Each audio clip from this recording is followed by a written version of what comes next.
Welcome, everybody, to the Associate's Guide to Estate Administration. It's a pleasure to be here, and for you online audience as well. Thank you. This is my second program. I'm just curious how many folks here caught my first program on the Associate's Guide to Estate Planning. Oh, good. I have a couple repeat folks. And the last time, I really do enjoy participation, so feel free. And for you online at home, feel free to give the questions as well. My goal for all of you is at the end of these 2 hours of the state administration, the excitement of state administration, all I want is for you to remember 3 things. That's it. Just 3 things. And as I go through the lecture, I'm going to highlight those, but there's a catch to it. I want you to remember these 3 things in 6 months' time. Okay? I mean, how many of all of us have gone to CLE lectures and gone to courses and we say, oh wow, that's really great, I like that point, and then, you know, a week later or 3 days later, it's like, I don't actually struggle to remember maybe 1 or 2 things, and fast forward a month from then, even more difficult. So as I'm going to go through, I'm going to highlight some of these takeaway points, value-added points, that if you can remember these 3 things, any 3 things that in 6 months' time, then I feel that I have done my job here. I mean, if there's more than 3, that's great also. I also want to get a feel from my audience here, how many folks here would consider themselves trust and estates attorneys, someone that works almost exclusively in trust and estates? Okay. How many folks here, there's nobody, how many folks here you know, has it as part of their practice that of among a few other areas? Okay. And how many people have this is their first time, you know, hearing about estate administration, or have had very little exposure or experience? Okay. Well, great. So that gives me some good feedback, so I know how to, you know, talk about these topics. So, estate administration. One of the things that I do a lot of teaching, and I teach wills and trusts at Fordham Law School, and I always start out my first class to talk to everybody about the human side of estate administration. Like, you know, there's litigation, there's so many different areas of the law, but when a client is coming to you for estate administration, it's bad news. And you know, I think sometimes folks may not remember that. And one of my favorite exercises, you know, anybody knows the game Family Feud? Right? I now have it on my handheld phone. I play it every night. I really have a good time. Not that I'm very good at it, but I do enjoy top, you know, 100 surveyed, top 3 answers. Okay. Well, I have as an exercise here, real life, it is a table of the top 87 stressful events that anybody has ever experienced. Okay. I got this list when I attended a seminar at the Heckling Institute, which is part of the University of Miami School of Law, probably the #1 or estate planning and seminar out there for folks in my business. And this was compiled, and just to get a feel. So we have the top 86 stressful events. Okay. So anybody want to, let's see if we can get the top 10. Okay. Volunteers. Top 10 most stressful events anybody can ever have happen in their life. Come on. Yes, sir. Okay, death of a family member. That's number 9. Anybody want to be more specific? No, I'm sorry, number 6. Got number 6, okay? Anybody be more specific? Divorce, yes. Divorce is number 5. Okay. Yes, sir. You know, accidents, like a serious accident. I know I have that here somewhere. Accident number 31. Okay. Top 10. We still have got the top 3. Yes, sir. Birth of a child. Birth of a child. We do have that. Birth of a child is number 17. Number 17. Yes, sir. I'd say there's like marital separation is number 10. Who said that? Who said that? That death of a spouse That is number 2. Number 2. We still have not gotten number 1 or number 3 or number 4. Death of a child. Death of a child. Number 1 answer. Number 1 answer. Okay. More. We have number 3 and number 4. We have death of a child, number 1. Death of a spouse, number 2. Death of a parent. Death of a parent, number 4. Now we're missing number 3. I want to take a guess for number 3. Moving. Okay, moving is on there, and losing a job is on. Laid off from work is number 15. And let's see, moving. I know we had that in here. It's not one of moving, number 34. Yes, sir. One's own death. Pardon? One's own death. Oh, well, I guess you're gone. You can't Well, feel, I'm you know. saying I guess agree, but- intense, you know, major illness or injury. So you're impending. That's number 9. Number 3 is actually death of a sibling. So what's my takeaway from this? Number 1, death of a child. Number 2, death of a spouse. Number 3, death of a sibling. Number 4, death of a parent. Number 5, divorce. Number 6, death of a family member. Number 7, fired from work. Number 8, separation from spouse. Number 9, major illness or injury. Number 10, marital separation. The takeaway point, what does the majority of these top 10 stressful events say to you? Well, that's, yeah, okay. Well, it's state administration and estate planning, okay? So when clients are coming into your office, we are hitting on some of, you know, a whole series of potentially the top 10 stressful events anybody can ever feel. So what does that mean? It means we have to be more patient, more understanding. When I'm with my clients, we're going to have some good days and some bad days. Some of our clients may not be the best listeners. Some of our clients may not do what they need to do when they say they're going to do it. Some of our clients, you call them, they may be distracted, they may feel sad. You're going to have to, you know, try to make them feel comfortable in order to work with them to get the job done. So like really when my takeaway point is remember that. Remember that when folks come into your office. And it's very different from other types of law. One of the things that I actually like to do for my clients, I hand out these little booklets called My Friend I Care. It's not a paid commercial. It's called the Grief Experience. It's by a person that worked in hospice, and I bought like over 100 of them, and anytime I have a friend or family member or client, I like to hand out the little booklets to them because it has a lot of, you know, practical information, but it also is empathy because it talks about the grief experience, and I like it because it's more generic, and it has some very good practical takeaways, which also affects the estate administration and helps, you know, put my fiduciary, who's generally the person who's going to be coming to you, on a good track and a good head start.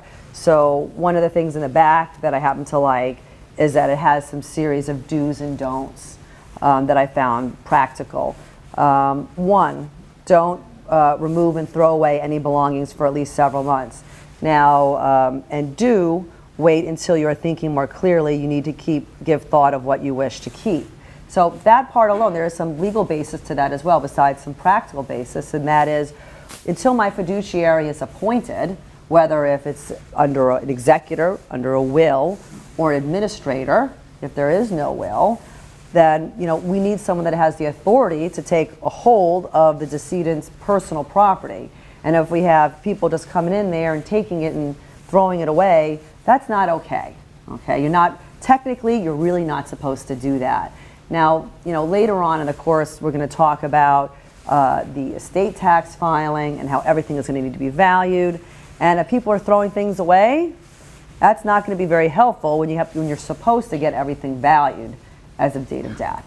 Even if it's worthless, even if it's a bunch of the old clothes or a bunch of old furniture, especially if we have a taxable estate, I'm going to want all of my personal property appraised. even though it's worthless, so I can document it properly that it is worthless. One of the articles in the handouts, which I'll go through in a minute, is how to avoid an estate tax audit, top 10 tips, which was an article that I wrote several years ago after speaking to some friends at the IRS and New York State Department of Taxation and Finance on common mistakes in an estate tax return and how they trigger an audit and how to avoid them.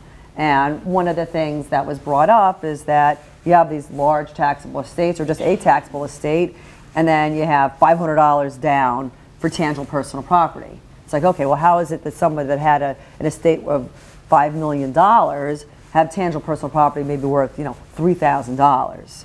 Maybe it's true. I mean, there are people that are like that, and go to the flea markets and don't really care about their surroundings, and that's fine. But it raises a question, and if you have an appraisal, then that's going to document it. And if it really is an IKEA special or a thrift store special, you have that down, and that forecloses the question mark in that potential estate tax attorney's head. Is there something here to look? Something doesn't look right. Okay. So that's for that one do and don't. One thing that I thought was just kind of nice that's in here.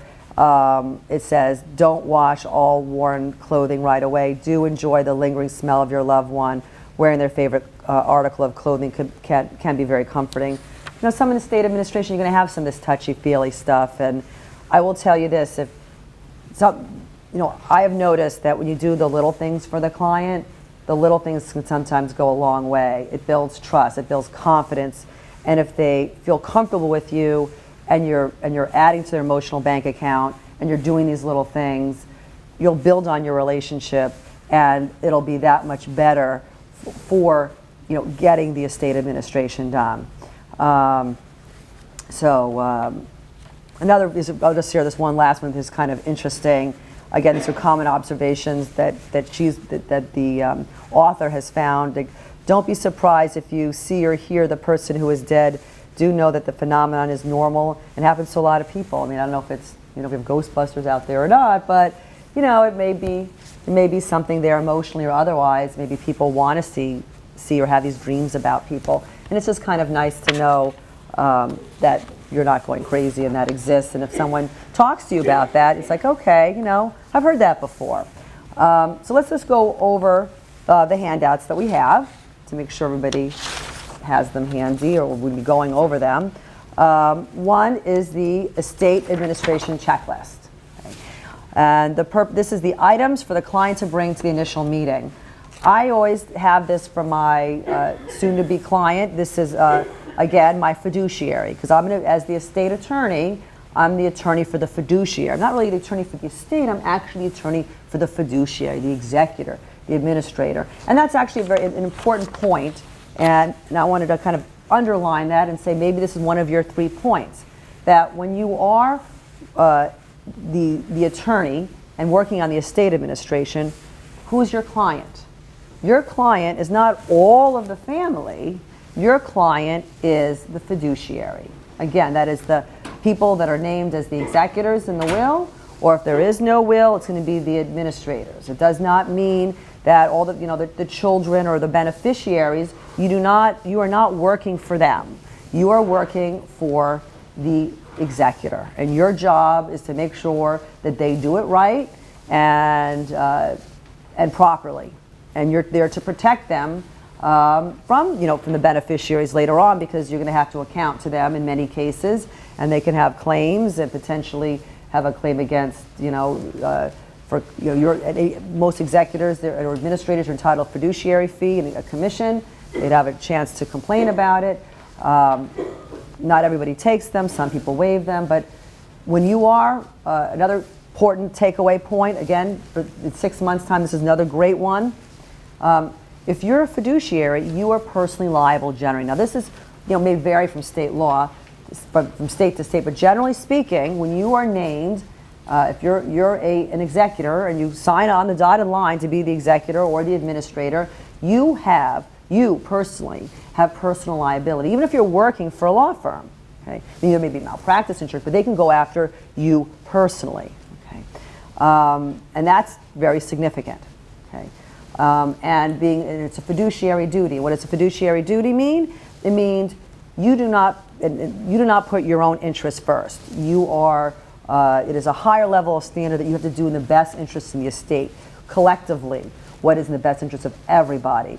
So, as an example, if you have a situation where, say, you have a parent that dies and leaves everything to their 5 children, and you've named 2 of the children to be the executors, and one of the executors want to buy mom's house at at the right price, that's not okay.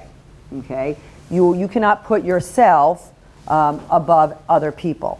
Okay, above the beneficiaries. When you are the fiduciary, it is the best interest of everybody. And I see as a common mistake that sometimes people may forget about that fact, and that line becomes blurred, that if they're a beneficiary and that they're thinking with their beneficiary hat on that they're going to do what's good for them and may not necessarily think about the other beneficiaries. Okay.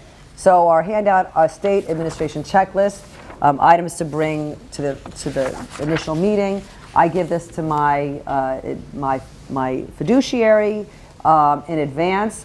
My typical intake for our first meetings is about 2 hours, 1.5 to 2 hours, and time is always money. And I want to make sure that they are organized as much as possible. So I give them this list in advance. It's on my website. And before we had websites or easy accessible websites, I mailed it to them. For those of you that don't have it handy, just want to go through a couple of those points. One, the death certificates. I'll ask for 10 to 15 copies. And the reason why I ask for that is that when you're going in the marshaling of the assets, the asset collecting phase, very often your financial institution is going to ask for them. And it's much easier, so for the practical pointers, much easier to get them right off the bat and order them from the funeral home than run out and have to then order some later on. It always takes a lot longer time. So I always tell them straight away, get those 10 to 15 copies from the funeral home. Yes, sir. They're not just, these are special copies, not like just photocopies of death certificates. Okay. Question is, they're not just photocopies. Now, there's a very big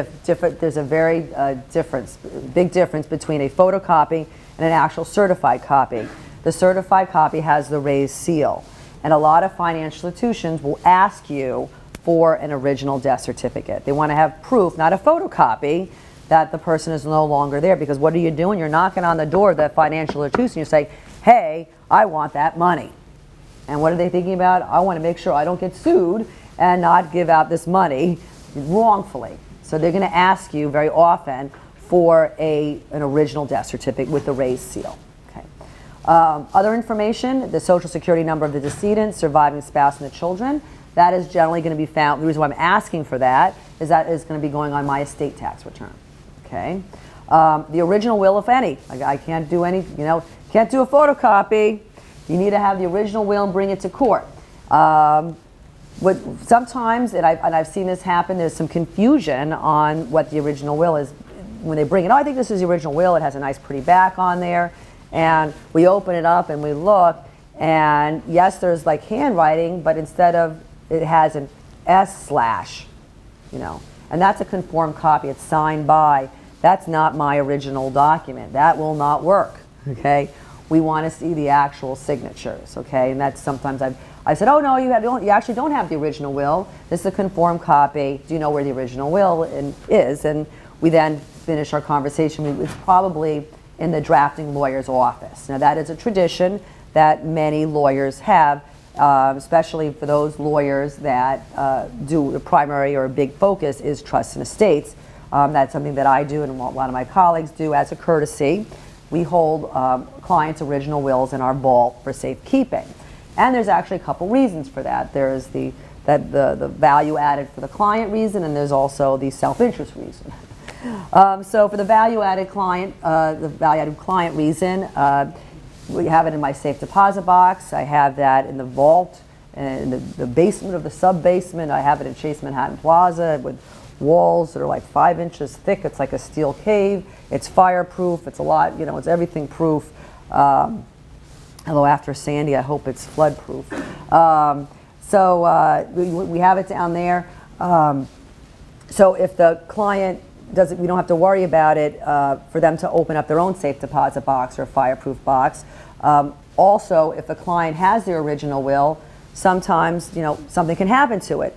People move, people forget where they have it. It could accidentally get torn or damaged, or maybe some beneficiary or hopeful beneficiary finds it is unhappy with what it says, and it may disappear. Now, there's also certain presumptions in state law, like in New York, if it is known that the client has the original will and it's not found amongst their personal papers at death, it's presumed destroyed. It's called the presumption of destruction.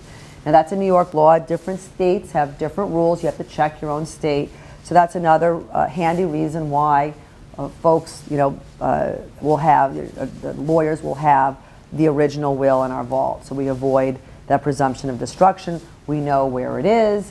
Also, if a client has it, another practical reason for the helpful for the client is that, say, a lot of clients have it in their own safe deposit box, okay? And then the client dies, the bank finds out about it, and then the bank will seal the box. And you need to have a special proceeding, depending on your state, to open up the safe deposit box, which is time and money. If it's in the lawyer's office, we avoid all of that, and we can just get it very quickly, okay? And for the self-interest, I think there's the idea that if the lawyer has done the will and it's in their safe deposit box, there's a higher likelihood that the client, the fiduciary, will use the lawyer because they did the plan and they're familiar with the client's assets and family. But again, there's no requirement, and that's very important too.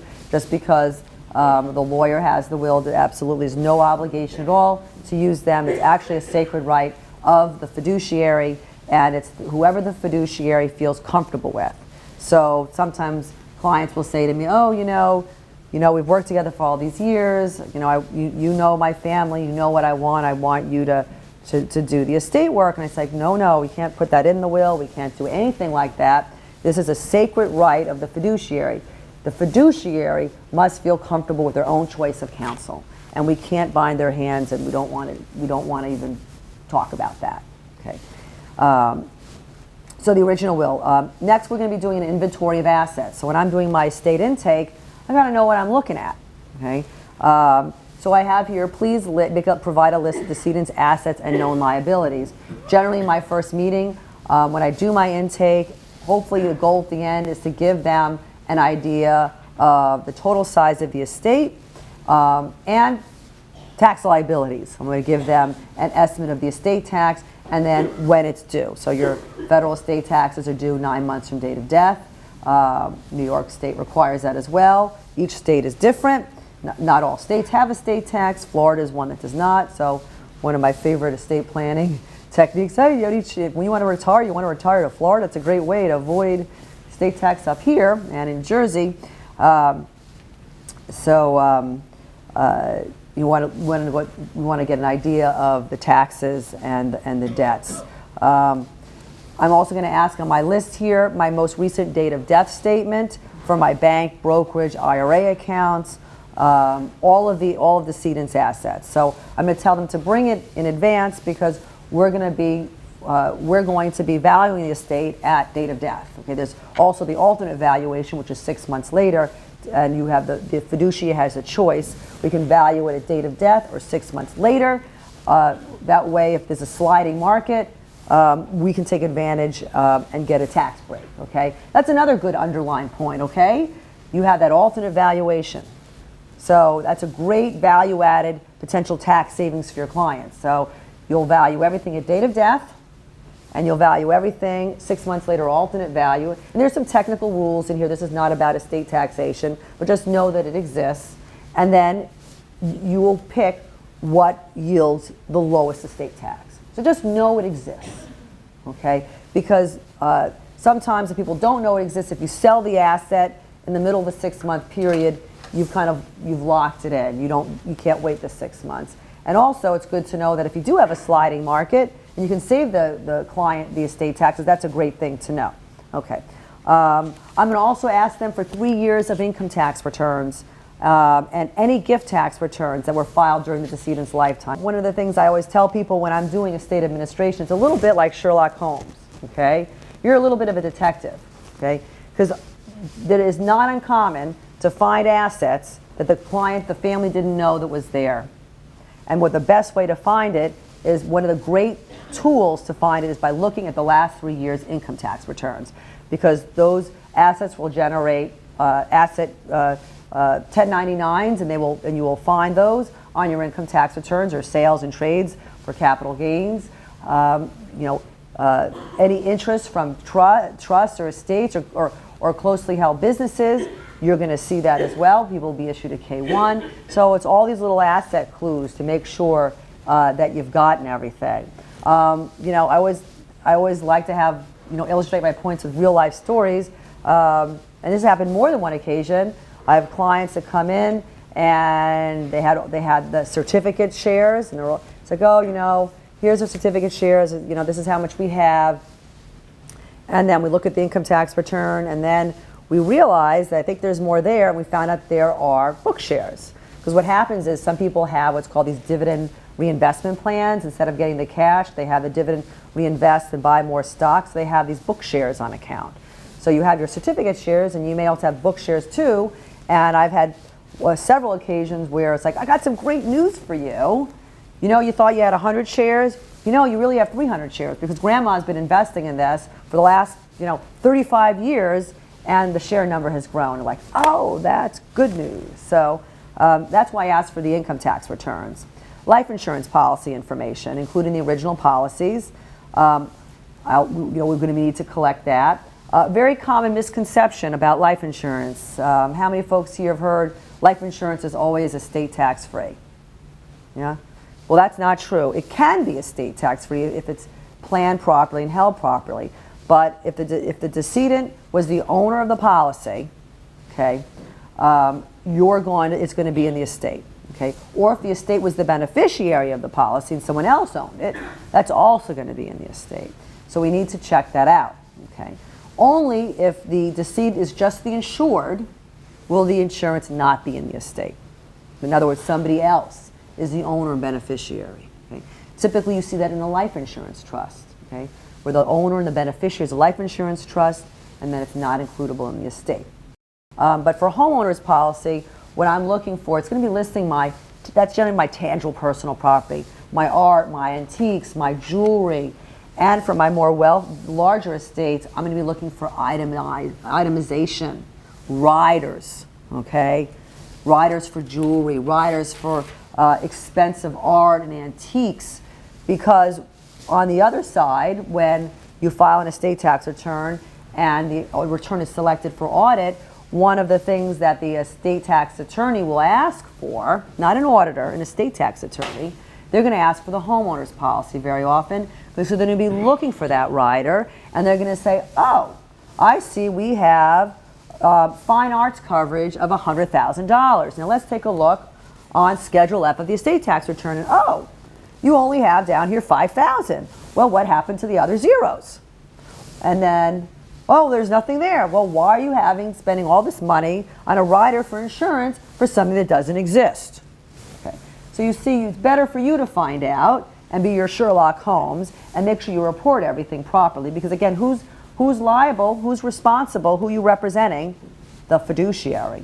Okay, and the fiduciary is going to be the one that's signing this estate tax return, and you want to make sure that you have protected that person properly and making sure you're accounting for everything properly.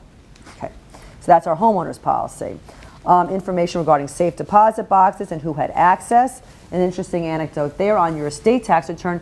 They're not going to ask, the question on the estate tax return is who had access. Did the decedent have access to a safe deposit box? Not did the decedent own it.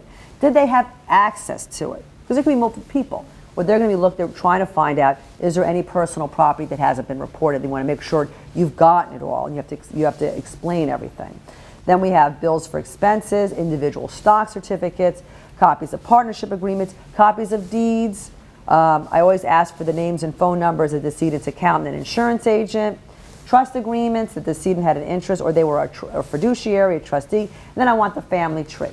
Okay, family tree is going to be helpful for me so I can, figure out who my heirs are under state law, and depending on what state you're in, they have certain rights. You may need to get their waiver and consent like you do in New York. So that's our state administration checklist.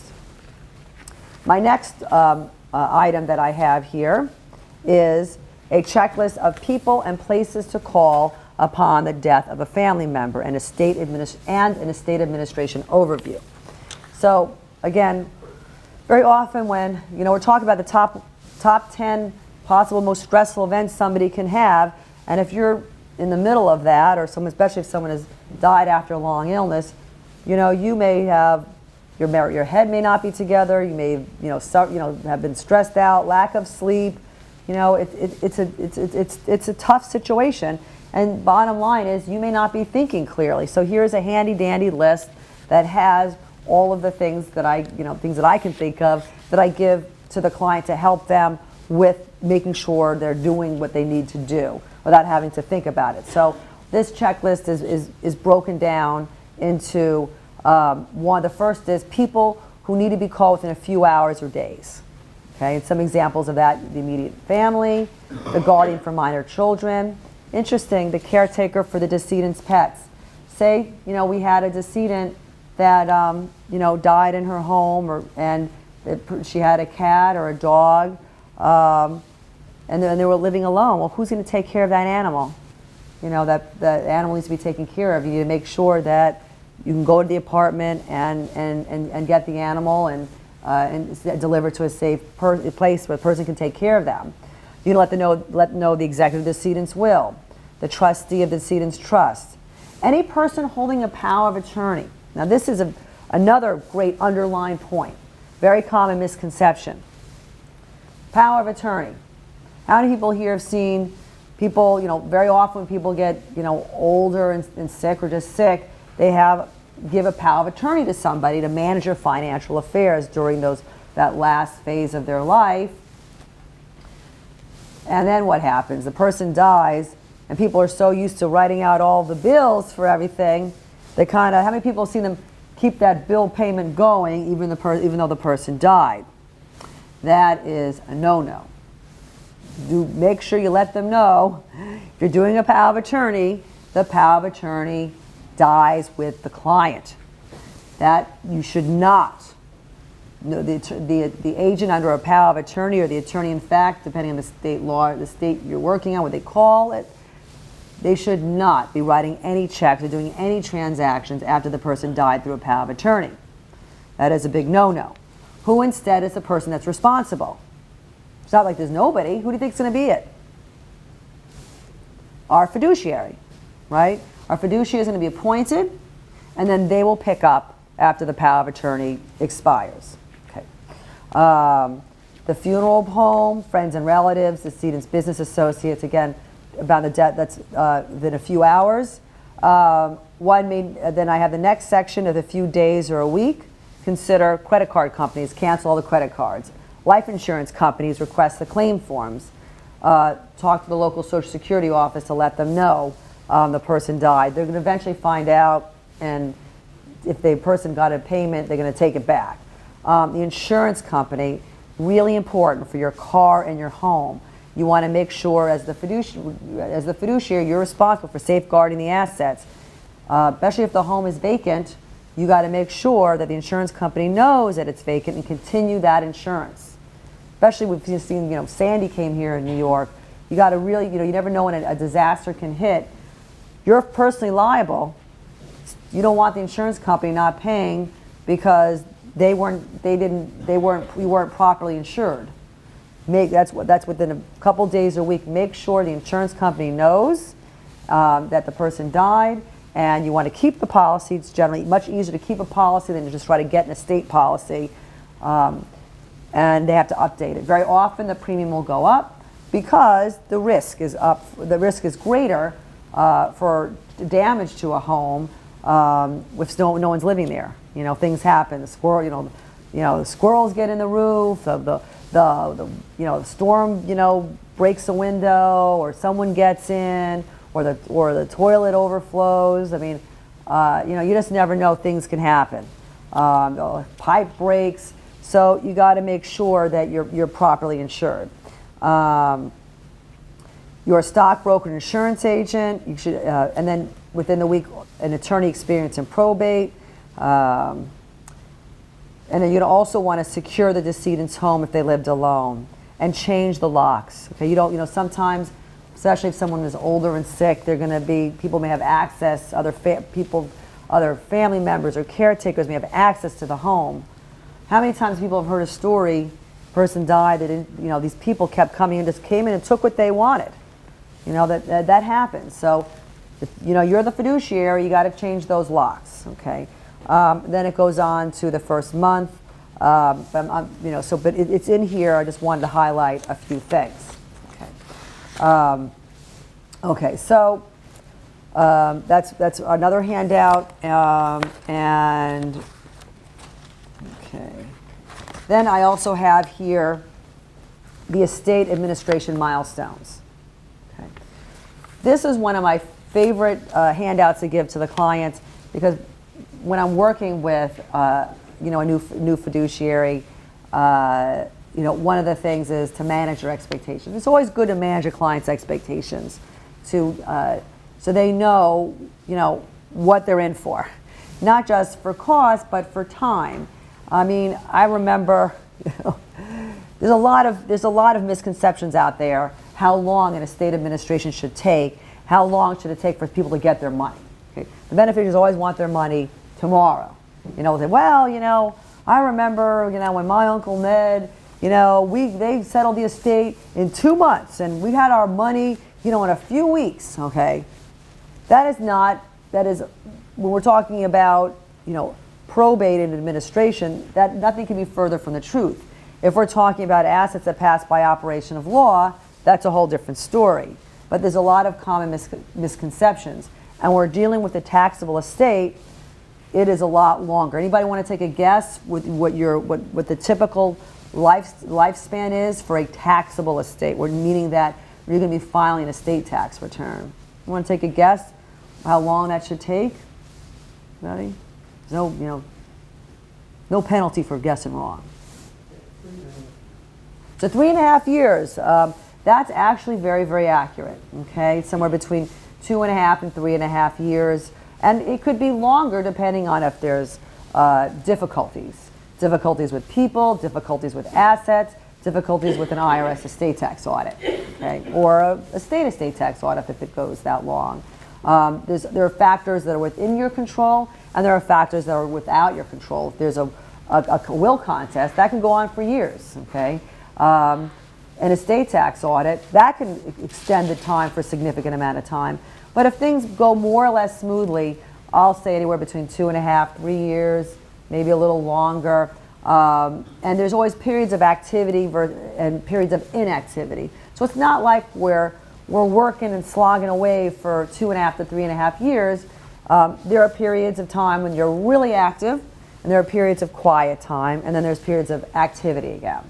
And we'll see that when we're looking to the estate administration milestones. Okay, so with the estate administration milestones, I'm going to tell them we're looking at, if it's a taxable estate, 2.5, 3 years, maybe a little more.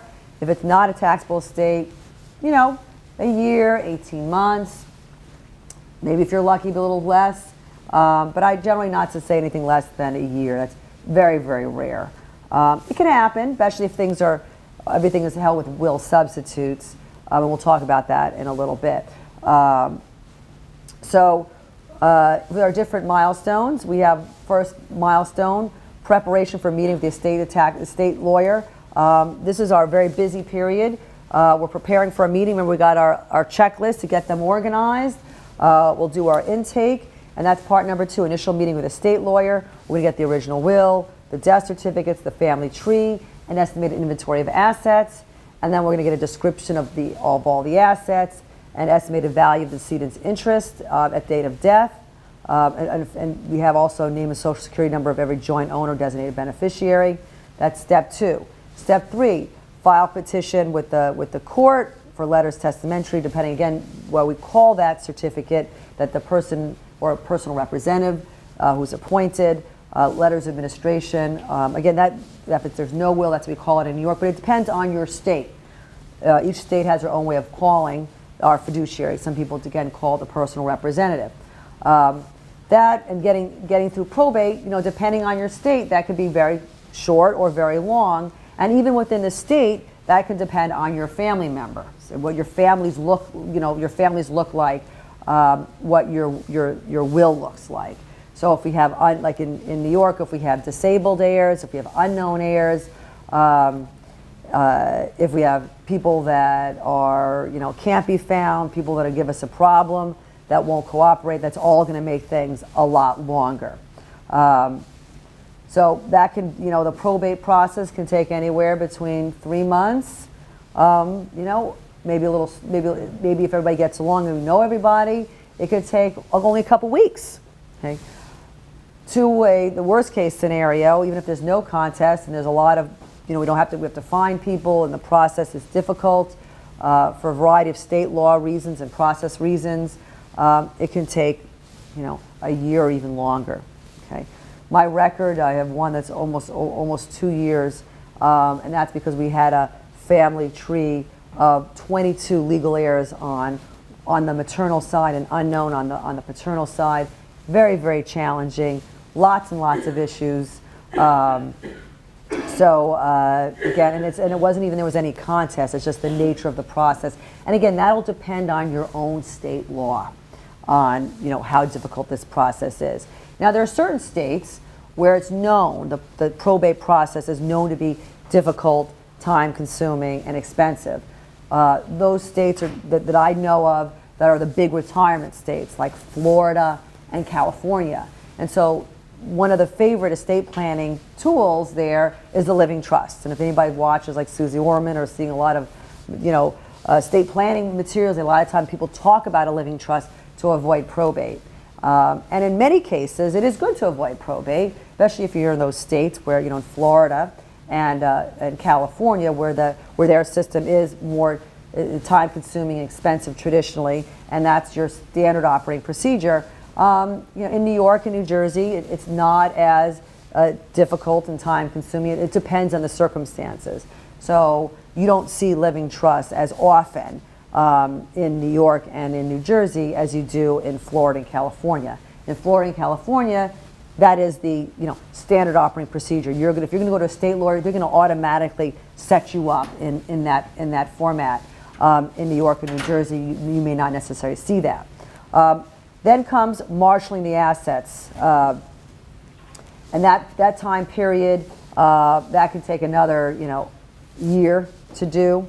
File the inventory of assets with the surrogate's court, or your probate court. Many courts require that. Again, that's a state law issue. Prepare and file the estate tax return. That'll be a period of activity. And then after we file the estate tax return, there is going to be a lot of waiting around. So, it could take a good 6 to 9 months or maybe more to wait for a response. And we'll get into that step in a little bit. And then at the end, we're going to be doing the accounting and distributing the estate.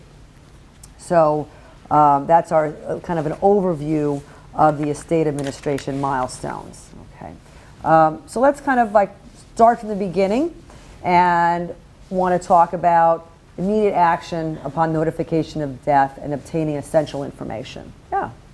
We have a question from an online viewer. Okay. For estate tax purposes, prior gifts must be taken into account to determine if the estate is taxable. That's right. The decedent may have previously gifted away assets which have to be included back into the calculation for estate tax purposes. The decedent could have already used up the tax exclusion exemption amount allowed to the estate. It is possible that the administrator would not have the prior gift tax returns. Should you ask the IRS if any have been filed? Okay, that's a really great question, Sigal. Thank you. And that first of all, when you file an estate tax return, you're required to get all gift tax returns the decedent filed in their entire lifetime. And the obligation is on the fiduciary to do that. But that's a great question. What happens if you don't know? So you can actually write to the IRS and first get a transcript from them of all of the years that the decedent filed a 709, which is a gift tax return. Then after you get the transcript, then you can order copies of the 709.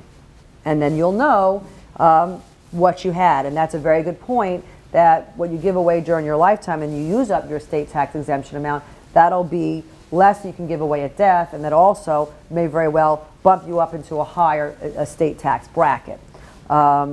In my article, Common Estate Tax Audit Triggers and How to Avoid Them, I do talk about that process. So they can actually turn to that. It is actually in there. Okay. Thank you. All right. So immediate actions upon notification of death, obtaining essential information. You know, what I would, at that point, we review our checklist of what to bring to the meeting. We review persons and people to call the death of a family member. And then we have a couple steps. One, we got to locate and evaluate the decedent's will. Okay. You got to find out where it is. Okay. Sometimes you know, sometimes you don't know. Hopefully, the decedent will have in their personal papers where it is. As a practical matter, I have an estate planning organizer that I give my clients at the end of when I execute the wills and we're done with the estate planning process. And there's a spot on the estate planning organizer that says location of will. And that will say either my office or it'll say it's with them. And when I give them a copy of the will, very often it'll say, if it's true, this is a copy, original, kept in law offices of Joe Miller Associates, so people will know. Again, very often, it's a tradition that the original will is with the lawyer, the drafting lawyer. It's very, very common. Sometimes it won't be, and it's with the client, and you'll have to again search through the personal papers, and then if they have find out if they have a safe deposit box or a fireproof box, you're gonna have to get access to it. Depending on the state that you're in, you may need to go through a special process to open up that safe deposit box. Okay. Then you're going to evaluate the will. Okay, you're going to take a look at it. A couple things you're going to want to make sure you should check out. One, does it look okay? So things I'm going to look at: if it was stapled, or the staple's still in there, does it look like it was stapled or unstapled? Sometimes it's not fastened at all. It doesn't mean it's not valid. It may mean that the probate court may ask for an explanation. Was it signed, properly witnessed? Another thing I'm going to look for is, does it have a self-proving affidavit? That is an extra page on the will where we see the witnesses sign again. Sometimes the testator signs it, sometimes they don't, depending on state law. And you'll see a notary seal. Okay. Very, very common. That'll be your back page of the will. But not always, because you can actually do this self-proving affidavit, at least I think in New York and probably other states as well, after the decedent signed the will. And if they didn't have it, you'll have to then find the attesting witnesses and get it at that point. But hopefully that will have it. It's very traditional to have that self-proving affidavit along with the will, and it is part of it and stapled with it, although it doesn't have to be. And you don't need a self-proving affidavit to have a valid will. A little notation on that: what do you need to have a valid will? Generally, it's the lowest possible standard out there, legal standard. You pretty much need to know, the testator needs to know who they are, who their family is, what they have, and be able to make a reasonable connection between those items. Okay, you don't need to know what year it is. You don't need to know exact numbers. You don't need to know all the details of all the assets. Yeah, and you can even maybe think Bugs Bunny as president. Okay, that's fine, because you can have what's called a lucid moment. You just need, it's a very, very low standard. And the reason why it's a low standard is there's a public policy that we want to give people to dispose of their property by will. Okay, it's the lowest legal standard. Now we're going to identify our distributees or our heirs, okay? And that's very important for a number of states, especially in New York, where in New York, anybody that's an heir, a legal heir, called a distributee in New York, they have certain rights, okay? So your distributees or your heirs are those people who would take the estate if the decedent died without a will. It's your intestacy statute. Okay. And you may need them to sign off, or you may need to give notice to them. In New York, I'm going to need to give them, they need to waive and consent. So all my distributees, all my people that would take, would take the decedent's estate through intestacy, I will need their waiver and consent. What that means is they get a copy of the will and a waiver and consent that says, here, distributee, here's a copy of the will. Please sign in front of a notary that you're okay with this. Now, if people aren't getting stuff, you may be a little bit more challenging, okay? And again, it all depends on your individual state. In New York, you may anticipate that they're not going to be very cooperative, and there's a lot of people that feel entitled, and they'll be like, wait a second, you want me to sign off, and I should be schlepping down and taking time from my day to sign in front of a notary and pay them $10 for that? You got another thing coming to you. I'm not cooperating, in which case, in New York, I need to go get a citation, and then I have to serve them with it. It's like an invitation to will contest where you actually serve them, and depending on where that distributee is located, either in person if they're in New York, or if they're not in New York, you have to do it by a certified mail. And then if they don't, and then if they don't want to sign for that little card, because of course they don't want to be bothered with that either, they know that's coming because they're not getting anything, then you may have to go back to the court for alternate service. So you can see how the process can mushroom and can be delayed in time and money. But you want to, and again, this all depends on each state. I don't want to spend too much time in the New York procedure because there's a lot of folks out there that are non-New York people. But the takeaway point is know what your state law is on that and know what their rights are. Do they need to waive? Do you need to get notice? Then you need to secure the decedent's property. Okay? Again, when this is one of the first steps, okay? You need to secure the decedent's property. You are personally liable. You are in charge. So what does that mean? It means you got to go to the apartment or the home. You got to change the locks. You got to make sure everything is okay. All right? Make sure the kitchen sink isn't running. Make sure the stove isn't on. All the food, get rid of it. Okay? We don't want to have somebody doesn't go to the apartment and we have infestation of bugs and vermin and all that good stuff. Okay? We don't want any of that. Another thing, remember we talked about being a Sherlock Holmes, and we're looking for asset trails. What do you think is another really important thing we're going to be getting? To find those asset trails to the decedent's home. Comes every day except Sunday, holidays. The mail, yes.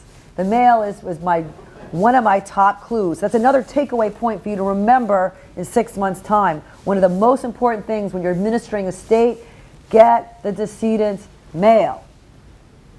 Get it regularly, get it changed to the fiduciary's address, executor's address.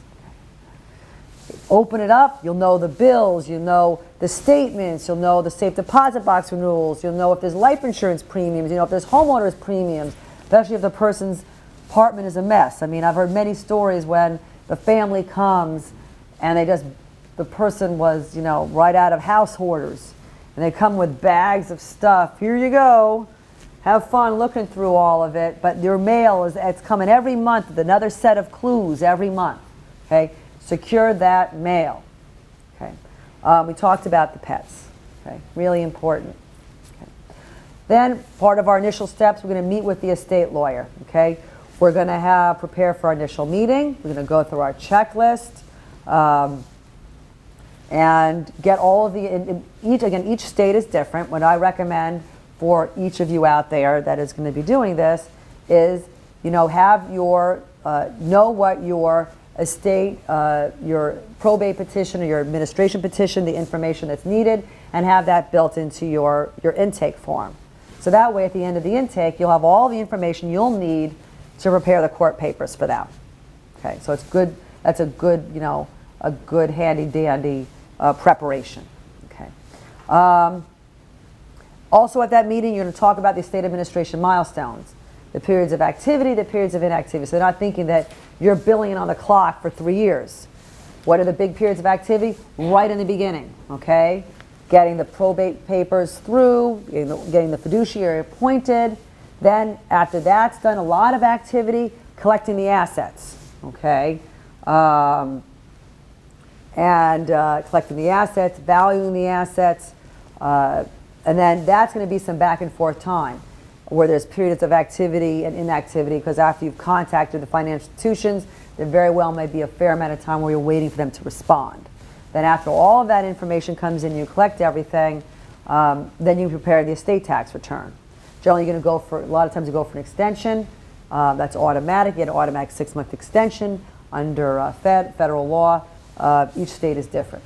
But then there's more, some medium activity as we're getting all the information in to compile the estate tax return. We're going to file the estate tax return on time, which is, if it's your federal return, it's your 9 months from date of death plus your 6-month extension. Make sure you get that in. And then there's a lot of waiting period. Then it's quiet. It's quiet for a while. You wait, 6 to 9 months. Technically, anybody know how long the IRS actually has the right to audit your return? It could be, you could be waiting a lot longer than 6 to 9 months. Anybody know? It's actually 3 years. It can take 3 years to get back to you, so you can be sitting around for a really, really, really long time until they get back to what's going to happen, where they're going to be accepting the return and issuing you an estate tax closing letter, or you're going to get the unhappy letter, the fat envelope, which is all the list of things that they're going to want to see as part of the audit. So you remember back in college days, the fat envelope was the good news, right? Or the law school days, the fat envelope was the good news when you apply to law school, because that means there's all the good registration papers, and the thin envelope is the bad news. Well, it's opposite. Thin envelope is the good news, because then they've given you one page that says you're accepting your return, and the bad news is the fat envelope, which is saying you've been selected, and it's the estate tax attorney introducing you and saying, here's the laundry list of things we're going to need. So our next step is commencing a probate proceeding. You're going to, yes, sir. On that last point, even if you do in those states where the probate is difficult, so you have the living trust. A living trust. You still have to file the estate tax returns, right? Oh, yes, that's a very good point. This is more goes into my federal estate tax lecture, but the IRS does not care how you pass property at death. You can pass it through a will, you can pass it through a intestacy, you can pass it through a will substitute. They're taxing you on everything. So, and the rule is, okay, anything the decedent had an interest in at death, and it's as wide as possible net, okay? Any little thing, okay? So it's their last chance to tax you. They make it good, okay? So some things that people don't necessarily ordinarily think is included. Sometimes people think all of your personal property, timeshare units. If you had retirement plans, some people think for some reason life insurance. If you were a beneficiary of a trust and had certain powers that would bring the entire trust into your estate. If you were a fiduciary, if you were a trustee of someone's trust and you had too many powers, that could bring that back in your estate. If you set up a trust and kept too much of it, too many powers or ownership rights. If you gave something away and retained control over something, even a little string of control, that can trigger it and bring it back in. One point I want to pause here when we're thinking about my estate administration is that there's 2 ways to pass property at death. Okay, one is through a will, and one is through a will substitute. It's very, very common that people think that everything is controlled by the will. Okay, just like they think that it takes only a couple weeks to get the will done and get your check out the door. I remember I saw the Rain Man movie recently, and I remember that the Hollywood version of the will's lawyer and the reading of the will, where you had this elderly, stately gentleman with white hair in a wood-paneled office, and all the beneficiaries sitting in front of them, kind of nervous in these chairs, kind of like you guys are chairs sitting in front of me, right now in the reading of the will. Okay, I'll tell you, in the 20 plus years I've been doing this, and I can't believe I'm actually saying 20 plus years, that has never happened. I don't know any will official, reading of the will except that I saw on Rain Man. Okay, and then after they had the reading of the will, then we saw, cut to Tom Cruise driving down the street in the specific bequest of the antique car that the father had given them. No receipt and release, no paperwork, we haven't gotten the will to none of that stuff, Does not happen. Only in Hollywood, okay, does that happen. We're going to be looking at state law. We're going to be seeing what our papers are for commencing our probate petition or a state administration petition. And we're going to see what's going to be controlled by your will or administration. So there's two ways to pass property death. One is through will, and one is through a will substitute. So the will only controls property that was in the decedent's sole name with no beneficiary and no joint owner. Again, that is like, if you guys can remember one thing, part of the 3 things in 6 months' time, that is it. 2 ways to pass property: will substitute. A will, in a way, is just a safety net. It's a backstop. It's going to control the property where you don't know where it belongs. You don't know where it goes. Most of our assets these days are controlled by will substitutes. A will substitute is an asset that passes by operation of law to a named beneficiary joint owner. And there's will substitutes everywhere. In fact, most of our assets are modern day of holding assets now than they were 100 years ago, these will substitutes. Can people give me an idea? Give me some examples. Will substitute. Joint owner beneficiary designation. Okay, come on, it's 6:30 of like 2 minutes before our break. Give me some will substitutes, folks. Yes, sir. With what bank we have joint owner bank? Yes, yes. Also with recording a deed, for example? Yes. So we have a bank account where it's joint tenant right of survivorship, payable on death, transfer on death, a deed that says joint tenant right to survivorship, tenancy by the entirety. Yes, sir. Life insurance, thank you. That's one of our biggest will substitutes. It has a beneficiary designation. But it can be a probate asset too, and the way it could be a probate asset is 2 ways. 1, the beneficiary fails, they don't survive, or 2, they name the estate as the beneficiary. Yes? Yes, the gentleman said a retirement plan, a 401k, a pension. That's another big giant will substitute. A substantial amount of our clients' assets are made up of retirement assets, and they traditionally have beneficiary designations. Big part. And we talked about earlier a living trust. A living trust is a super will substitute, provided what? Assets are in there. You got to have the assets in there. If the assets aren't in there, then the trust controls nothing, and then you typically will have a pour-over will, where that will, the only thing it says is anything I didn't put in my living trust during my lifetime will pour over. That will pour it over into the trust, and the trust will distribute it, okay? So our living trust will avoid probate, is a giant will substitute, provided you put your assets in that living trust. We talked about each state has their own set of papers, get a hold of them. In some cases, you're going to want a petition for preliminary letters. In New York, we have preliminary letters testamentary. We're going to do that if we don't think we're going to be able to get everybody to cooperate. We think there could be a will contest, or there could be some other delay. Like say we have a disabled beneficiary and a guardian ad litem will need to be appointed for them. And that's you're able to, with preliminary letters, and each state has its own way of doing things. The idea is you get the fiduciary appointed before all the formalities are finished, and they'll have certain limited powers. Generally, those powers are to collect the assets, pay the debts, but not pay any of the money to the beneficiaries, because again, the proceedings haven't finalized. Okay, part of your general probate package, we're going to give notice to the beneficiaries, certain heirs. Not only the heirs, the intestate heirs in some cases, specifically New York, but also anybody that is a taker under the will or a successor fiduciary. In New York, we call that notice of probate. If you're not an heir and you're receiving something, you're going to be getting a notice of probate. Like a classic is, say, you have a gift of $10,000 as a charitable request to the American Heart Association. They're going to get a notice of probate.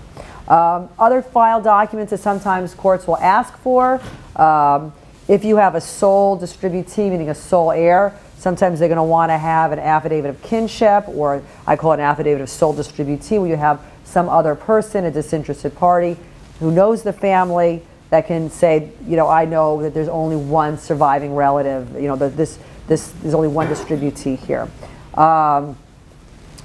You also, in some cases, I remember I talked about earlier, what happens if the will, you know, was unstapled or is just secured by a paper clip. It's a real common mistake, not a big deal. You know, if the decedent dies, you have your original will. You also typically need to file you may need to file a copy of the will, or maybe you need to have a copy for your file, of course, after you file the original will. You know what it says, and your secretary, or your assistant, or your associate, you know, unstaples the will, passes it through the copy machine, and staples it back up again. Okay, and then the probate clerk will look at the staple holes that they do not match, and they will say, I need an explanation of what happened. It's lovingly called the affidavit of staples. Okay, one, and it's your typical thing. Well, the person, they didn't know, and they did this, and it's not a big deal. You just another piece of paper you have to deal with. Okay, there's special situations also that you should be aware of. If you have charitable beneficiaries, or say a disabled beneficiary, very often you're going to need a guardian ad litem appointed. The court will appoint the guardian ad litem for the disabled person. That disabled person, not only are your minors, but your incompetents, or somebody that's in jail.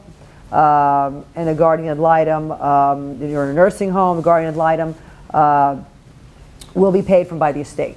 Okay, that's another, like, you know, a good whoopee moment. You know, especially, you know, at least here in New York, you have your guardian ad litem, and they're required to do a report and to make sure that the will was executed properly and there's nothing fishy about it. And if they do, you know, find something or ask for more inquiry, maybe if the person did this will, you know, a couple months before death or shortly before death, and they've had a history if they're old and they have a history of maybe mental deficiency, they can do some investigation. They have the right to challenge the will. And what's kind of interesting is that you're actually fighting on, here you are, if you're the fiduciary, you're actually, you know, it's cannibalistic, because here you as the fiduciary, you know, have to pay for a lawyer to probate the will and prove the will, and then the guardian ad litem is there investigating and asking you to prove that everything is okay and do investigation, and they're going to get paid from the estate also as well. So you can, you know, you're like, you know, you're eating yourself up. It's just one of those reality things that maybe, you know, falls into the life isn't fair category, but it is what it is. For charitable beneficiaries, again, if it's at least in New York, if it's a specific dollar amount or thing, you're going to give a notice of probate to the Attorney General. But if they're, you're going to also give it if the Attorney General, the residuary beneficiary, if they're a charity, you can have more interaction with the Attorney General. You have to account to the Attorney General that you've done everything right. What about non-resident decedents? So there's your concept now of ancillary probate. What is ancillary probate? You have our decedent dying, say, in Florida, but they have a condo here in New York. Okay, so it's a piece of real estate. You need to get the Florida will recognized over here in New York. Or you have a New York decedent and they had a ski house in Denver. You got to have, you know, you have your probate here, and then you got to have that probate recognized over in that state where in Colorado where that ski house is. Okay, it's generally a lot more simplified. Typically, the things that they'll ask for is to get exemplified copies of the original probate, which is the court papers and the decree granting the probate, maybe even letters testamentary, and they're all it's a little bit of an expense. It's a certain amount of dollars per page, and usually each page has a raised seal on it. Takes some time to order it, but it's not that time consuming. But it is a cost. There is a cost element to it, and depending on where you're located, where the real estate is located, that ancillary probate can be really easy, or it could be not so easy. Like for the real life example, you know, I know that Texas has a very shortened probate. If it's the only thing you have is a piece of real estate, you can maybe even have that will recognized in like in the deed of records, or a very quick and simple process. Where in California, I needed a whole separate counsel, and it was a real big to-do. Again, that's why everybody in California does living trust, because that system is known to be time-consuming, expensive, and annoying. So, so that's some of your probate proceedings. So let's talk a little bit about administration proceedings, where you have an intestate estate. You're going to have your petition for administration. You know, again, each state has their own way of talking about it. But what is a common denominator is the bond. You know, no matter what will form you may see, they will have, no bond is necessary for any of my fiduciaries to serve. It's in almost every single form, from, you know, the easy form to the, you know, the 50-pager, you're going to have that.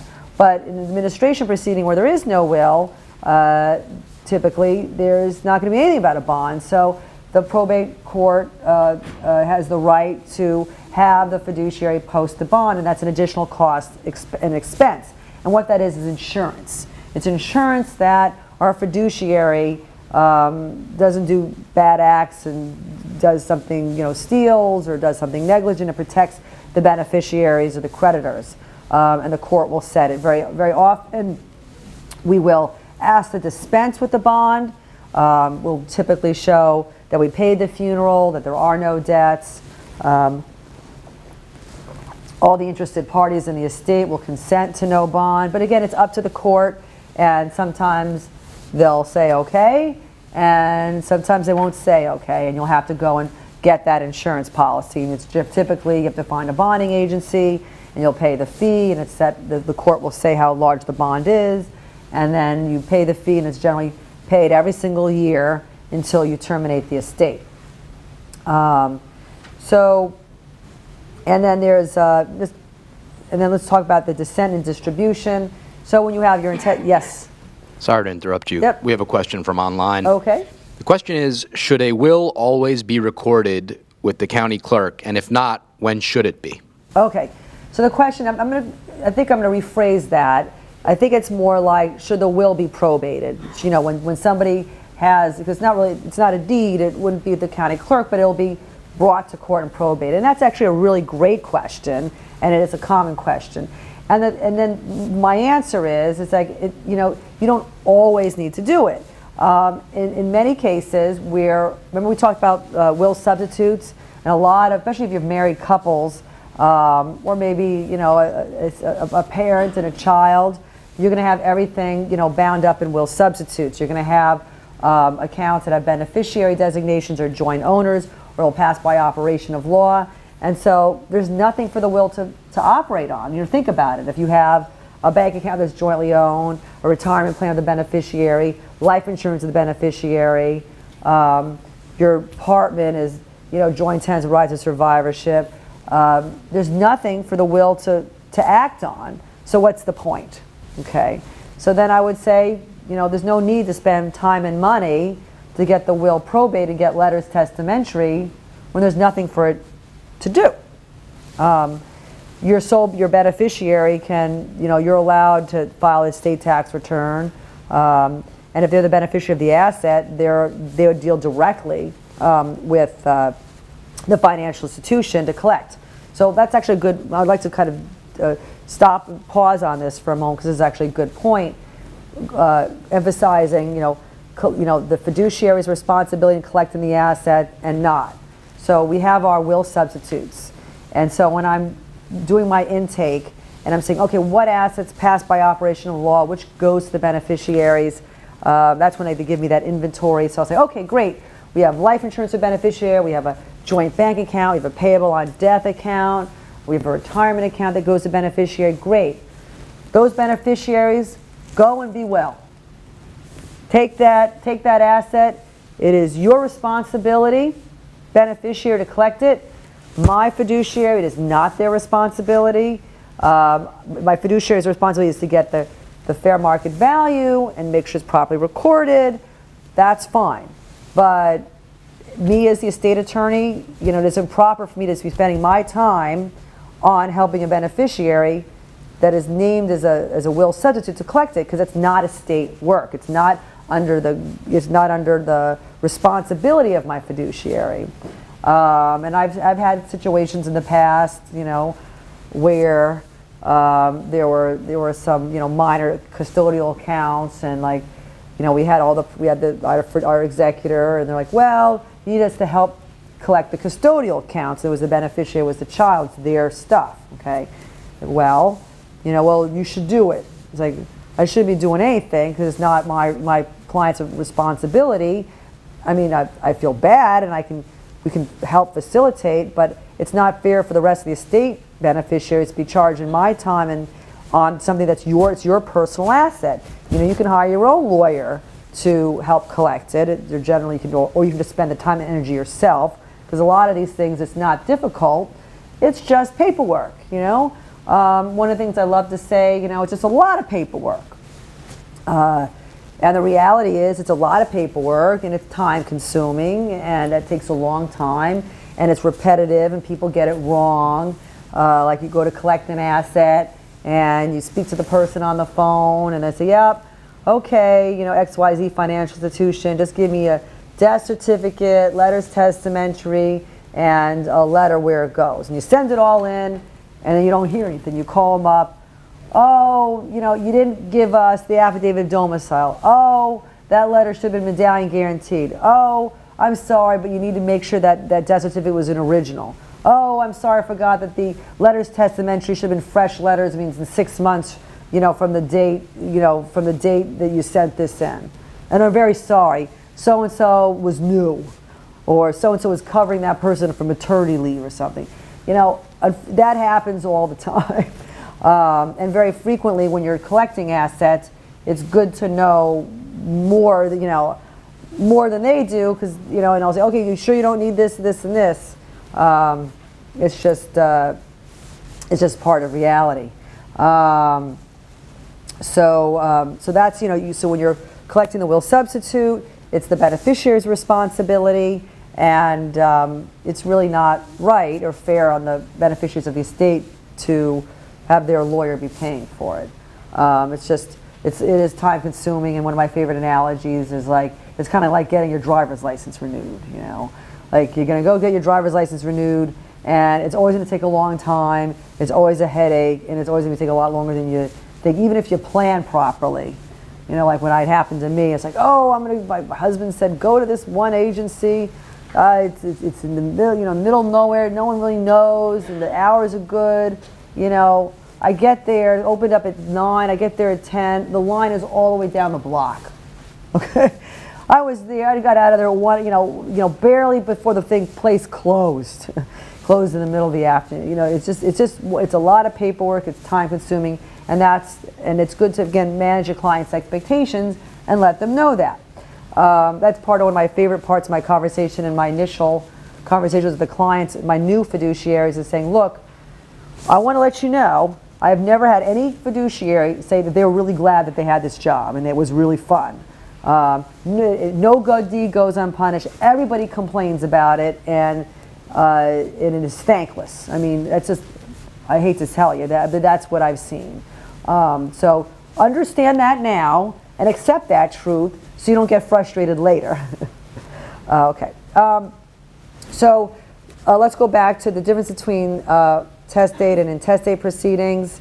In descent and distribution, you have your descent and distribution, that's your intestacy rules. Each state is different, and it depends on generally the closeness of relationship with the decedent.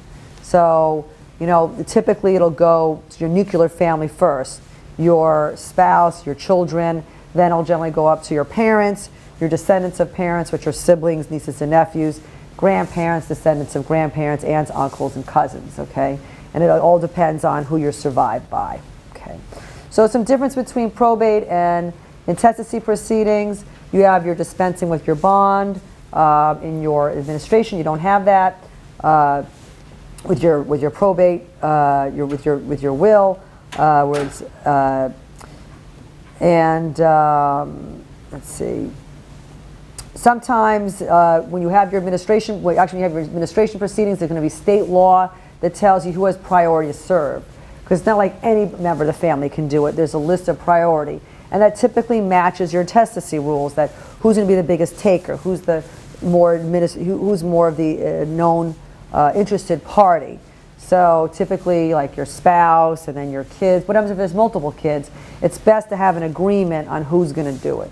Instead of different people putting it in, it's best to get together and make a decision. Okay. So then let's move on to the next big part of the task, and that's the estate administration basic tasks and considerations. That's your marshaling of your assets, okay? So that is a big time consuming, it is a paperwork fest, okay? Anybody ever attend a closing of a house, their own or others? All that paperwork, welcome, okay? It is that times multiples, okay? You are going to be contacting each financial institution. You're going to be finding out what they need to collect that asset. And then you're going to be preparing that package of papers, okay?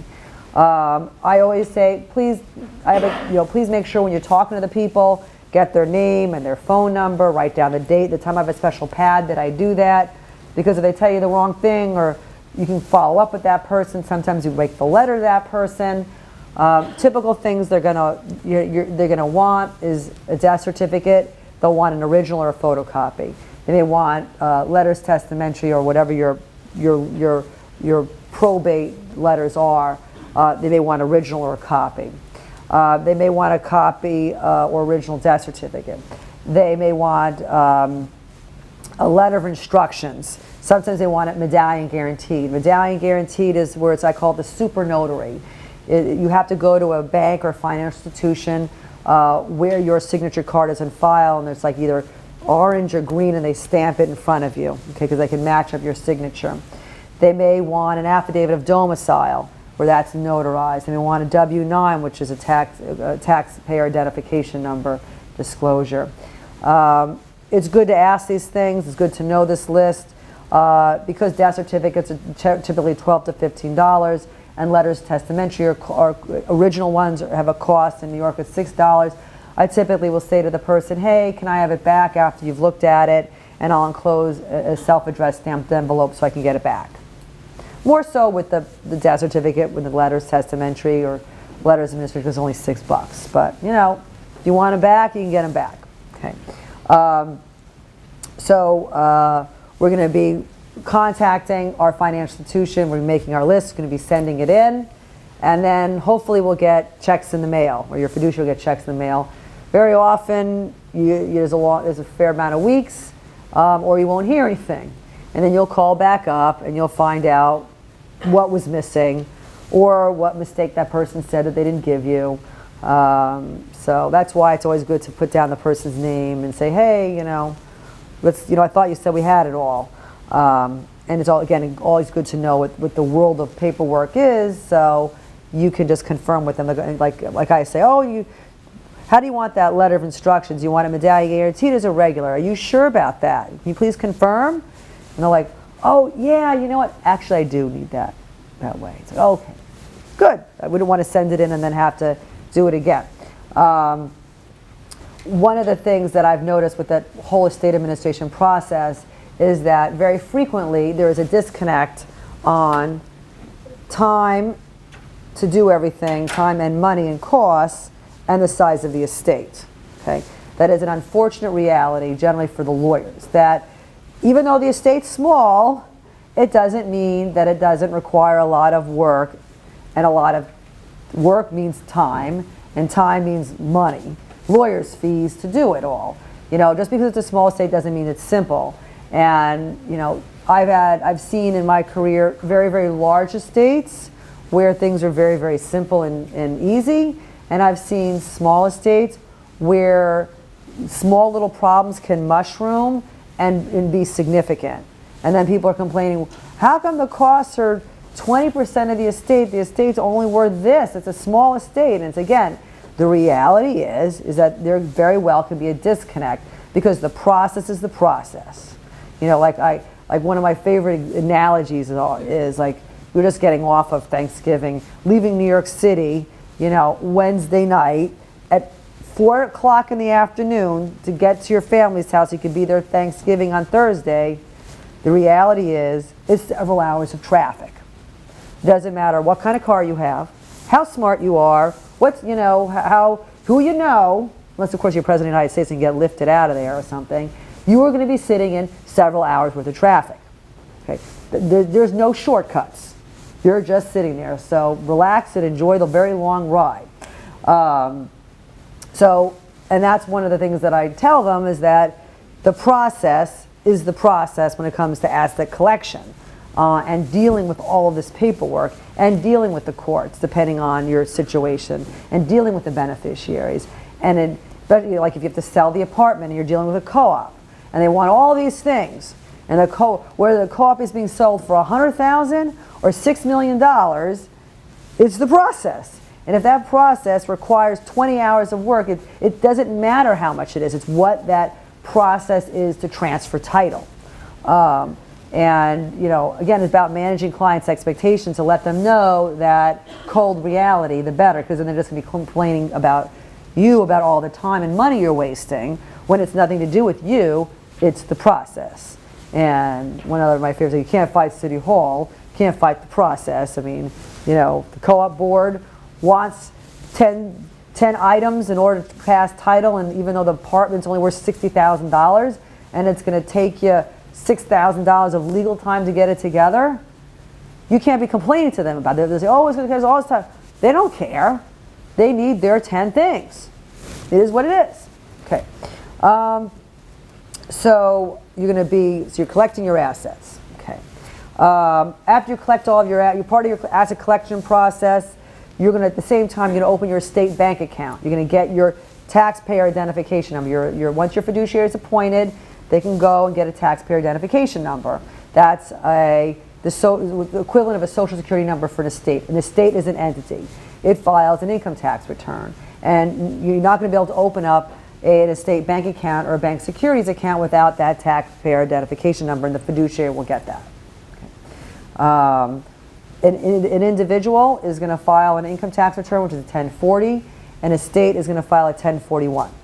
That's your estate income tax return. Okay.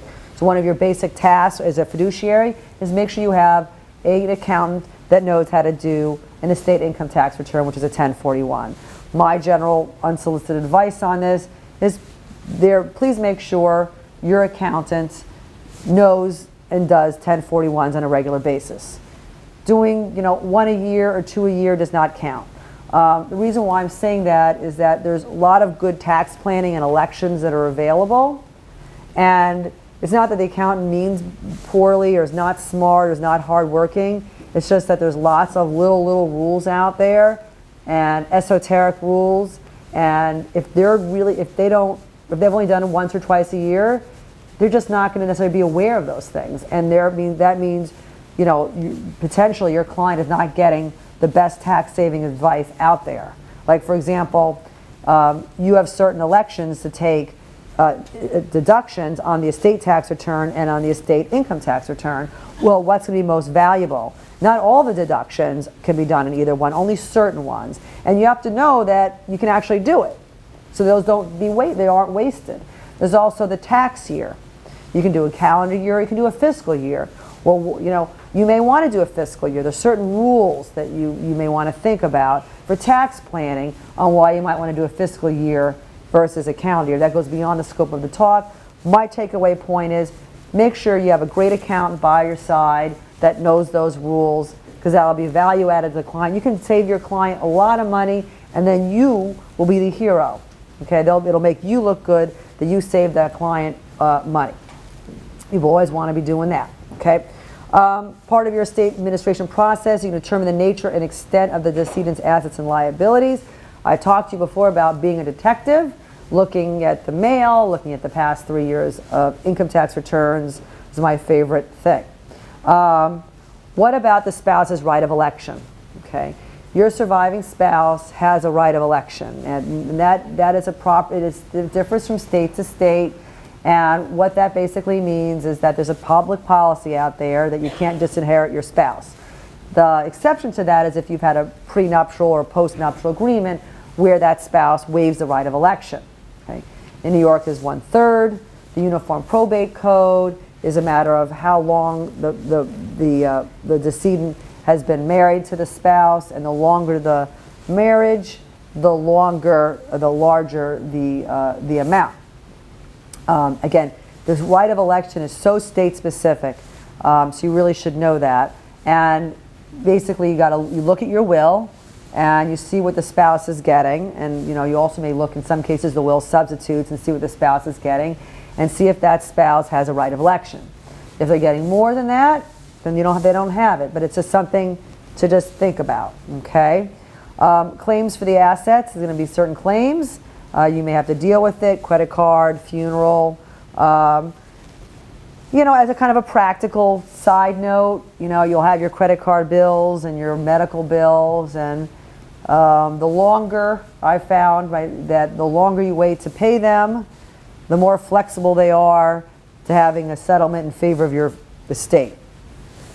Just one of those things. The more they age, the more flexibility they have. Where you're going to pay the debts, you're going to value the assets. Okay, that's a very, very big point. Okay, you're going to need that for your estate tax return, or if you do an inventory of assets, if there's no state tax return for your state law, for your probate court, you're going to need to know it for that. You know what your inventory is going to be the date of death values. Okay, and there's proper valuation rules for all of this. Okay, so real estate. Okay. How is its date of death value? How do you think real estate is valued? So who wants to make it? How do you value the real estate? Who thinks a broker letter is good? Oh yeah, we have several heads saying no, and that is correct. I have several people will ask, oh, I'll get a letter from my broker, and they'll tell. No. The rule is you need a qualified appraisal by a qualified appraiser. Okay, that's the rule. And what the qualified appraisal is typically it's a report that nowadays is in color. It's on legal size form, and they'll have like 3 comparable sales around the date of death of similar property. Yes, there's a question there. Does the appraiser have to be appointed by the circuit's court?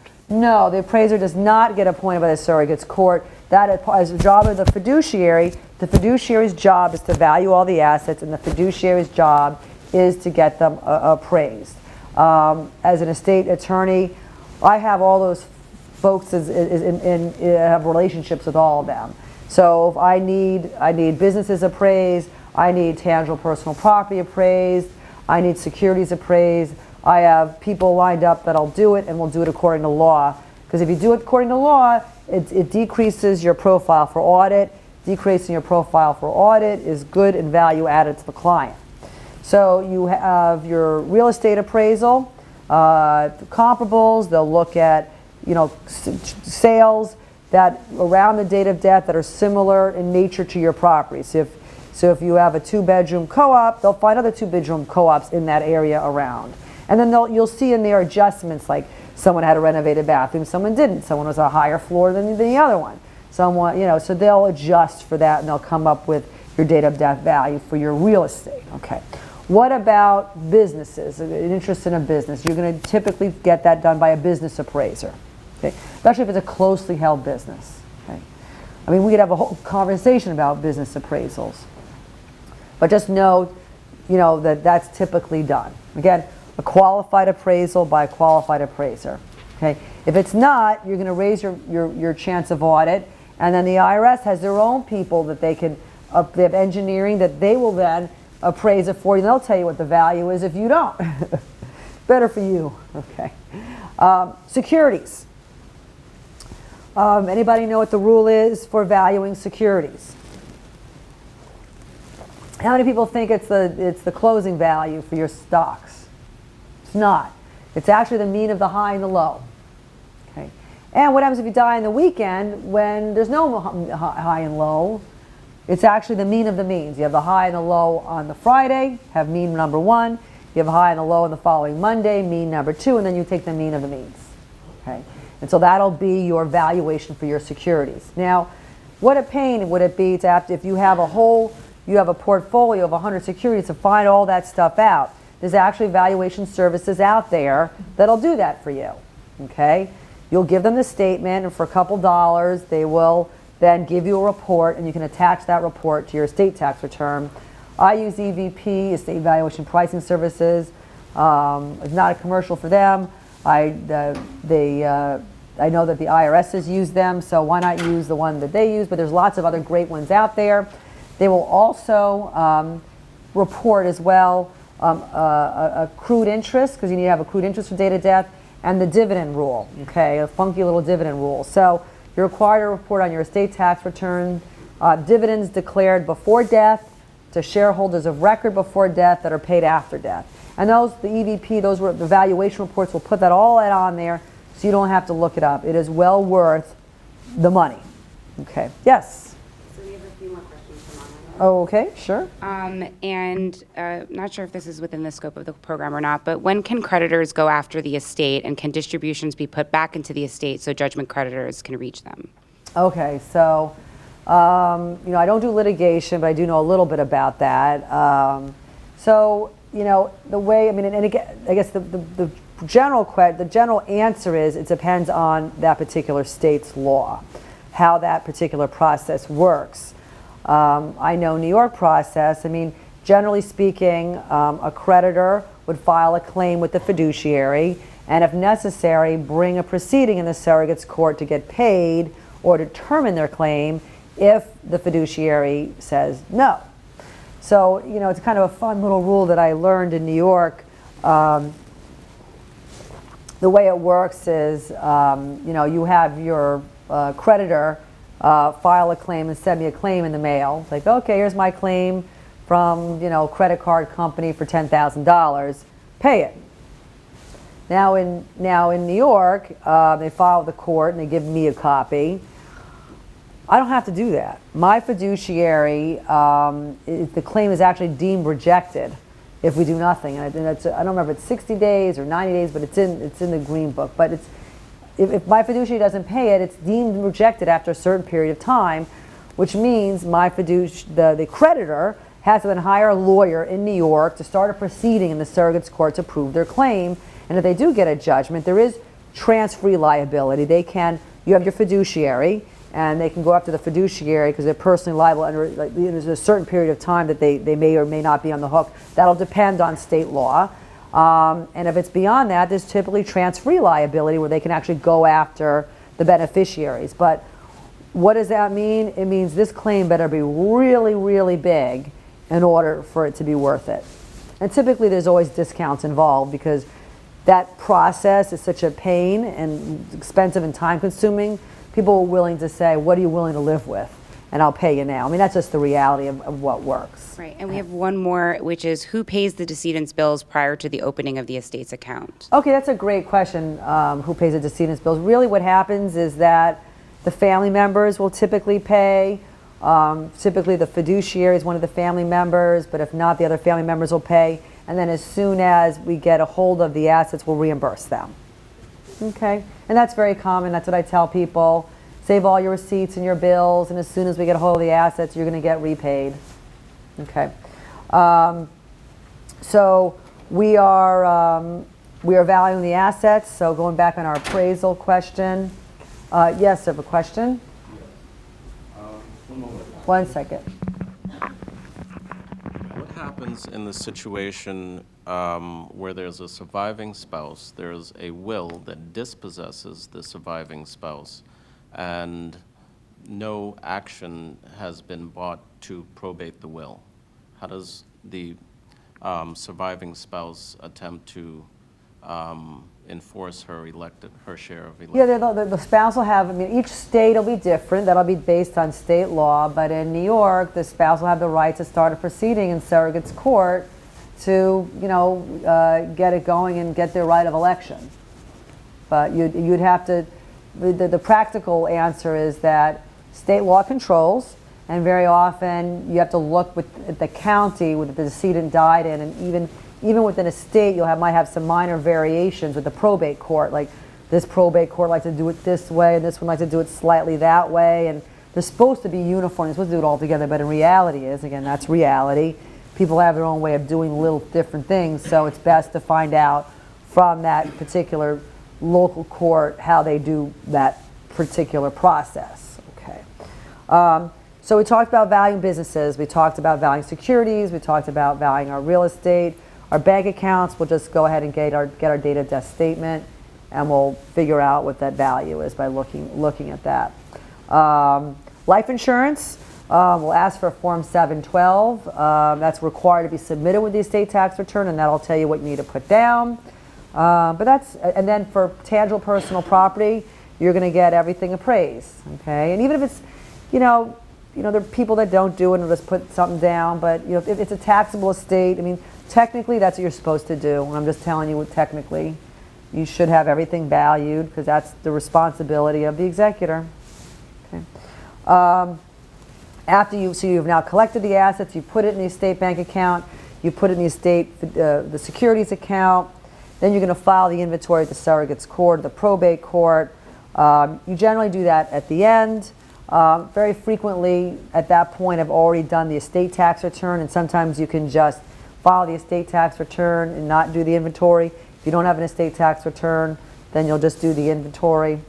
And it's important because this is another good important rule, is that when the beneficiary inherits property, and remember you're going to be valuing at a fair market value, you're going to get what's called a step-up in basis at death. So the beneficiary that receives the property, their basis for income tax purposes was that value that was reported in the estate tax return, typically your date of death value. Okay? And that can be very, very meaningful. And let me just say that a very important takeaway point, you don't need to actually pay estate tax to get the step-up in basis. You get an automatic step-up in basis from date of death. Okay, or if you do, so you're going to have that. So, for example, say you have grandma has a little cottage in the woods, and that cottage in the woods she spent $20,000, and now that cottage in the woods is worth $1 million, and she dies with that cottage and gives it to her grandson. Okay, you report the $1 million, the fair market value of the qualified appraisal on the cottage. The grandson will inherit it. And say the grandson sold it the next day, they'd sell it for $1 million, that's the fair market value, they'll collect that, there's no capital gains. Another very interesting, important point that's often people don't know, or it's a common question, is that when you get property through inheritance or gifts during your lifetime, it's actually not income. The beneficiary does not pay income tax generally speaking, on their gifts. You inherit property, it's not even recorded on your income tax return. It doesn't affect your income in any way. There is just one very big exception to that, and that's retirement plans that are not Roth. So if like you have an IRA or 401k, when the beneficiary inherits those and takes the money out, it'll kick out the 1099-R. That's the only, we'll tell you how much to report, but that's the only exception. So you have a portfolio of securities, you've been investing in it for years, you started off spending $1,000, it's now worth $1 million, you die with it, your fair market value is $1 million, you give it to the beneficiary liquidates it the next day, gets $1 million, no capital gains. If it's below the estate tax, no estate tax, they get it tax-free, tax-free, tax-free. Okay. So that's an important note about the step-up in basis at death. So when you're doing estate planning, that's something to kind of think about when you're to kind of remember whether you want to gift something or not. A lot of people are doing a lot of gifting right now because of the fiscal cliff, and it's important to keep in mind. Yes, the beneficiary can get that home, and it's worth $1 million. But when you get something by gift as opposed to by the estate, you don't get the step up in basis. So for gift, you get what's called the carryover basis, is what the decedent's basis was, or the giftor's basis. So in that example with grandma, it was $20,000, now it's worth $1 million, we give that $1 million cottage that was for fiscal cliff purposes to the grandson. No, the grandson doesn't pay income tax on the gift, and it's below the threshold. That's why you would do it. So there's no gift tax by grandma. But if he sells it the next year, he now has a huge capital gain. Because his basis is $20,000. So you get a step up in basis at death, but you do not have to pay estate tax. Again, if you have an estate that's below the estate tax limit, you still get the step up in basis. You don't have to pay estate tax. Okay, really good, important point. Okay. All right. Now let's talk a little bit about the federal estate tax return and the state estate tax return. So this depends on your state. For state estate tax return, each state has a filing threshold. Okay. I know Florida has no estate tax, so that's great. They don't have to worry about it. New York is $1 million. Okay. New Jersey is $675,000. So each state has their own threshold. Okay. The federal threshold. Okay, that's that fiscal cliff stuff. So this year our estate tax exemption amount is $5,120,000. If you fall off the cliff, it'll be $1 million January 1st. And so you need to be aware of what your filing threshold is, okay? Really, really important point. Again, part of those 3 things, if you can remember, in 6 months' time, you do not have to pay estate tax to be required to file an estate tax return, okay? That is not a requirement. Please remember that. If you have an estate that meets the filing threshold, you are required to file the estate tax return, even if you don't have to owe any estate tax. Those are the rules. Okay. So make sure you know the rules and advise your client properly. And again, know your exemption amount, and this is a real changing landscape. Okay. So let's talk about preparing the estate tax return. I say, do it right, know what the rules are. Make sure your assets are properly valued. Make sure you have, your proper attachments. So some of the common attachments that you're going to have in your estate tax return, you're going to have your attorney certified copy of the will. You're going to have the death certificate. You're going to have letters testamentary. You're going to have every gift tax return that the decedent filed during their lifetime. Anything, all of your numbers are going to be properly valued. Your real estate, you're going to attach the appraisals. For your securities, you're going to attach your report. Okay. For your business interests, you're going to attach your appraisals. There are certain things that are required to be filed with your estate tax return, and there are certain things that you may want to include to reduce your risk of audit. Okay. I like to, give the date of death statement so they can see that I accounted for everything. If you see that there are, big deductions, before death, you may want to include explanations. So the service doesn't see it and then pull the return for the explanation. The way I try to, the article that I have on it online, part of the materials on how to avoid estate tax audit, has some good proactive measures. An ounce of prevention really is worth a pound of cure. And, a lot of this is common sense that, if you're an estate tax auditor, you're looking through the return, and you're looking through it, is there anything in there that doesn't make sense? Is there anything that inquiring minds want to know? If you have a $10 million estate and have $5,000 of tangible personal property with no appraisal, that tells me the person didn't know the rules, didn't follow them. It could very well be wrong. And if they didn't know the rule for that, what else did they know the rule for? And so I'm gonna select that one because it looks like the person may not have been doing everything properly, and the estate tax attorney is supposed to find the missing, the oversights. Okay. For your appraisals, make sure your appraisals are proper. Even though it's done by the qualified appraiser, you should read through it and look at it to make sure that they're on the right track and that you didn't get the appraisal for somebody else's stuff. And you should take a look at it. Also about doing it right, check all the numbers. All of your attachments should be clear. There shouldn't be pages missing. First impressions count. The estate tax attorney that's looking at it, if they're, it's kind of like showing up for an interview. The person comes, and it looks good.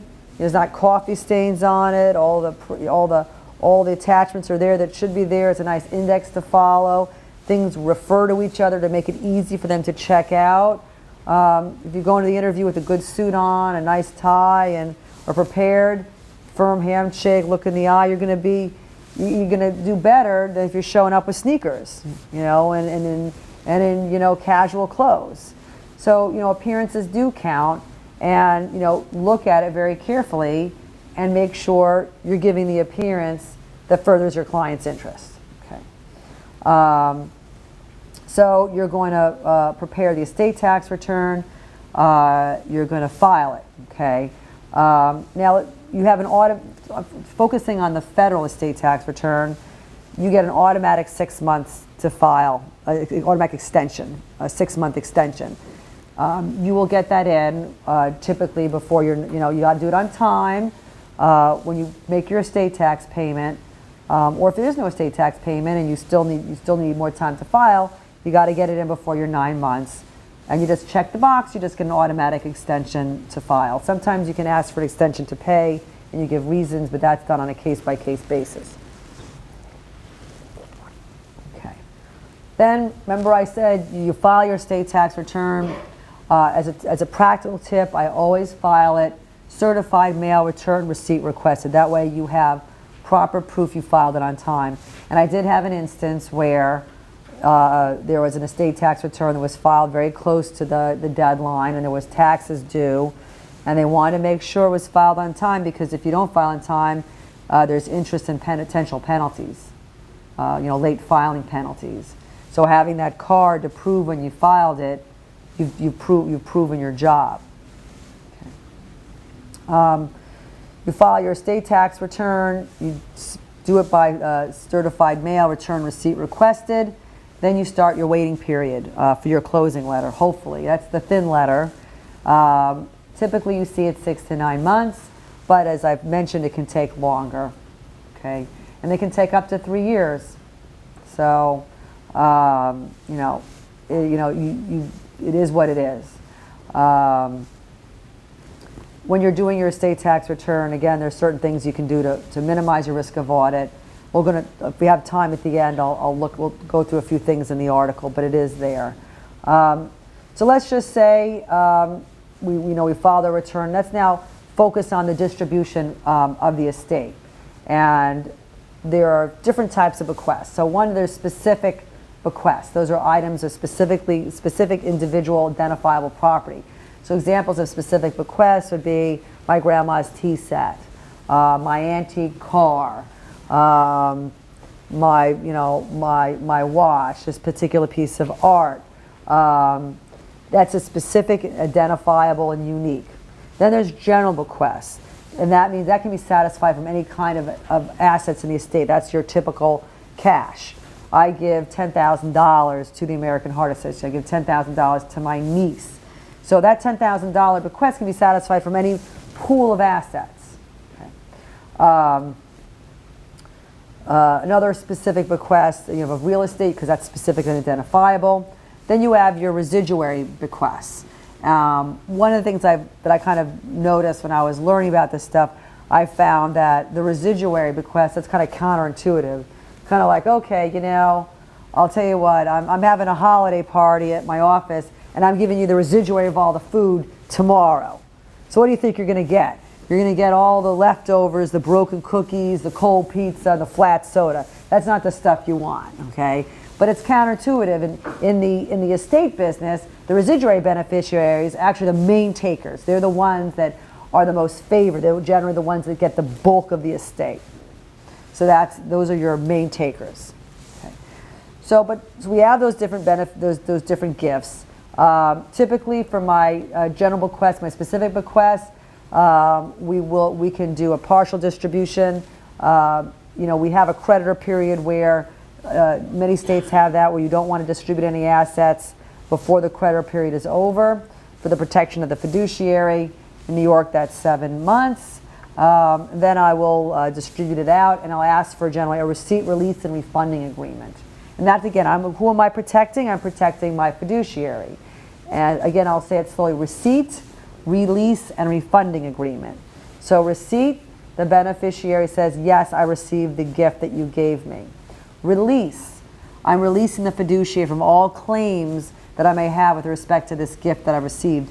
Refunding, I agree that if somehow I was overpaid or wrongfully paid, I will give it back.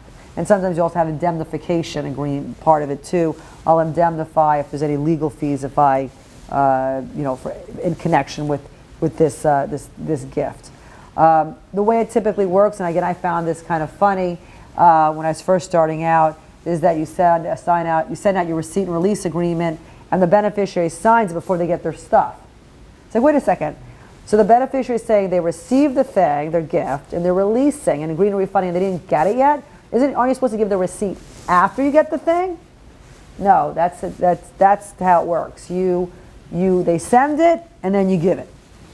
That's the way it works, and that's the way I do it. Okay, and that's why I suggest that's the industry practice. Okay, so people sometimes ask, are receipt, release, and refunding agreements required? And the answer is no.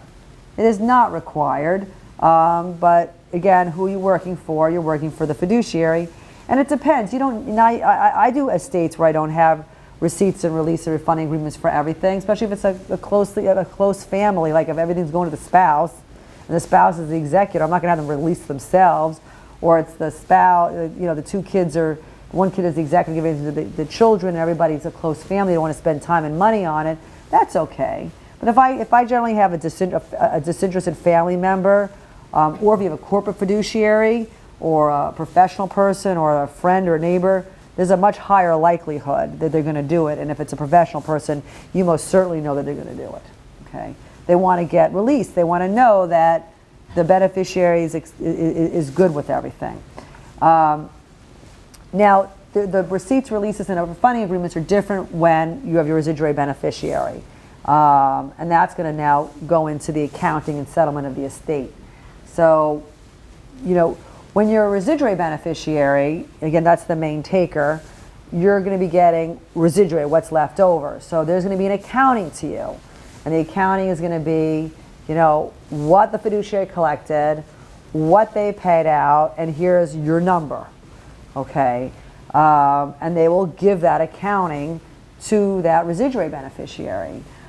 Typically, the release and approval of the account is only as good as the accounting that you give them. So if you don't really give them anything and they release you, you may be leaving a liability open for saying, well, you didn't give me the proper information, I didn't know, and then the release, maybe be undone.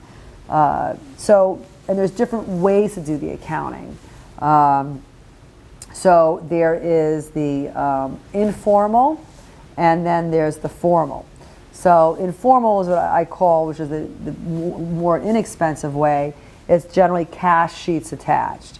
So you have your estate bank account, you have your state securities account, and you will give them all the statements from the time the estate is opened up till like the day you're accounting to, your accounting period. And then they can look through it and they can ask questions. Okay, and then you've given them all the transactions. They can say, oh, I saw, you sold this and you should have sold it earlier, and as a result there were big capital losses, or oh, I see you sold the house for $500,000 when it really should have gone to $1 million. You didn't do a good job. Or another common complaint is, oh, you spent all this money on legal fees. It was a small estate. It shouldn't have been that much. And they complain about that. So, they're going to take a look at it. Formal accounting, and that's a judicial accounting. And there's like two kind of variations on that. One is judicial format. and each state is different. I mean, in New York, they have different types of schedules, and it's very complicated, and it's a certain way and a pattern of doing it, where you're accounting for all the income and the increases of assets and the decreases of assets and what's sold, and it's all done by all different types of schedules. And then you give them, and that's in a judicial format. It's supposed to make it easier to understand, but that's not necessarily true. And then if you do a full judicial settlement, you're actually, it's a proceeding in the surrogate's court or the probate court. And again, this differs from state to state.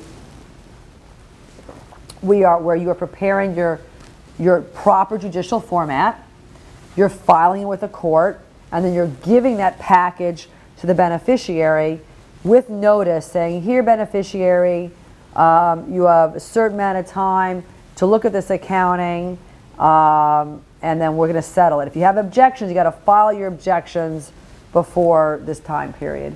And that's how you have, and so people have problems with the accounting, what the fiduciary did, and that's your liability can happen where the fiduciary can be surcharged. That's where that will come up potentially. They'll say, okay, you did this wrong, you did this wrong, you did this wrong, and objecting to this part of your accounting, that part of your accounting, you didn't account for all the assets, you sold the house wrong, you didn't collect, the estate, you didn't collect the assets quickly enough and it dropped value, all that stuff. You'll put your objections in, and now you have a contested accounting proceeding where the beneficiaries are saying, you fiduciary did a terrible job, and you should be personally liable, and we should take away your commission or have a judgment against you. That's your no good deed goes unpunished. At least in New York, judicial accountings are rare. In my whole career, I think I've only done, part of really one or two. Very, not very common. It's very expensive and time consuming. Most estates are settled informally. It's not good for the beneficiaries either, because if you have a whole judicial accounting, first of all, the judicial accounting is expensive to put together. It takes a lot of time to put all those fancy schedules and detailed schedules together and then file the paperwork. And that lawyer that's representing the fiduciary and is hiring the accountant, that's more expenses of the estate, which is going to reduce the residuary beneficiary share. So most people say, let's just do it by receipt and release and not do this whole judicial accounting, which is very expensive and time consuming. And then typically in my, if you even do an informal accounting, I do like a little summary statement where it just kind of, gives a summary of everything. This is collectively what I've collected. Here's the different categories of payments. Here's what's left over, divide by the number of beneficiaries, and here you go. Okay, so that's your general accounting. Again, takeaway point, do informal if you can, and if you do informal, make sure, and you think there could be a potential, if you really want that release, make sure you have all the information, because your release, if you don't have all the cash sheets attached, you don't have all the proper information, then you're potentially leaving your fiduciary exposed for later complaint that this release isn't worth anything because you didn't give me the information for me to properly release you and assess. So that's on the accounting. So we do have some time, and I want to move on to common estate tax audit triggers and how to avoid them. So that's kind of folding back into our estate tax return. So as a reminder, as I got this article, it's for a couple years old now, from 2007, but it's still, all those concepts apply today. I had spoken to some contacts in the IRS and New York State and got their off-the-record opinion on how to minimize your risk. So one was a deficient appraisal. So you get your appraisals and it's not good. One, it's not qualified appraisal from a qualified appraiser, and even when you do have it, maybe a lot of it is cookie cutter and boilerplate, and you really got to read through it carefully. Like if you're having, it's a closely held business of a certain type of an industry, say it's horses, and you have the appraisal talking about manufacturing and comparing it to manufacturing businesses, that, you know, it doesn't look right. It doesn't feel right.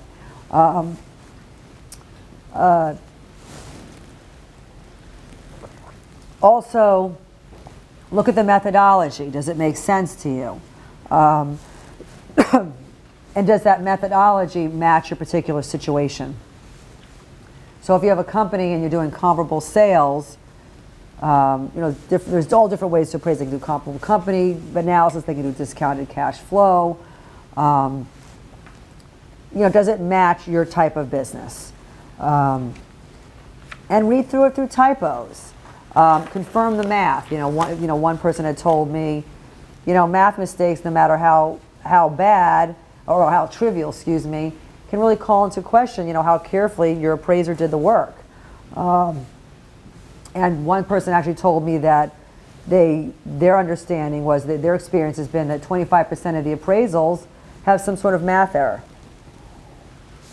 So you, as the attorney for the fiduciary, you should review it carefully and make sure that the appraisals are good. I mean, ideally, you'd have helped them out and know some good people to do it that have a good reputation. Okay. Another common audit trigger are failure to include prior gift tax returns. So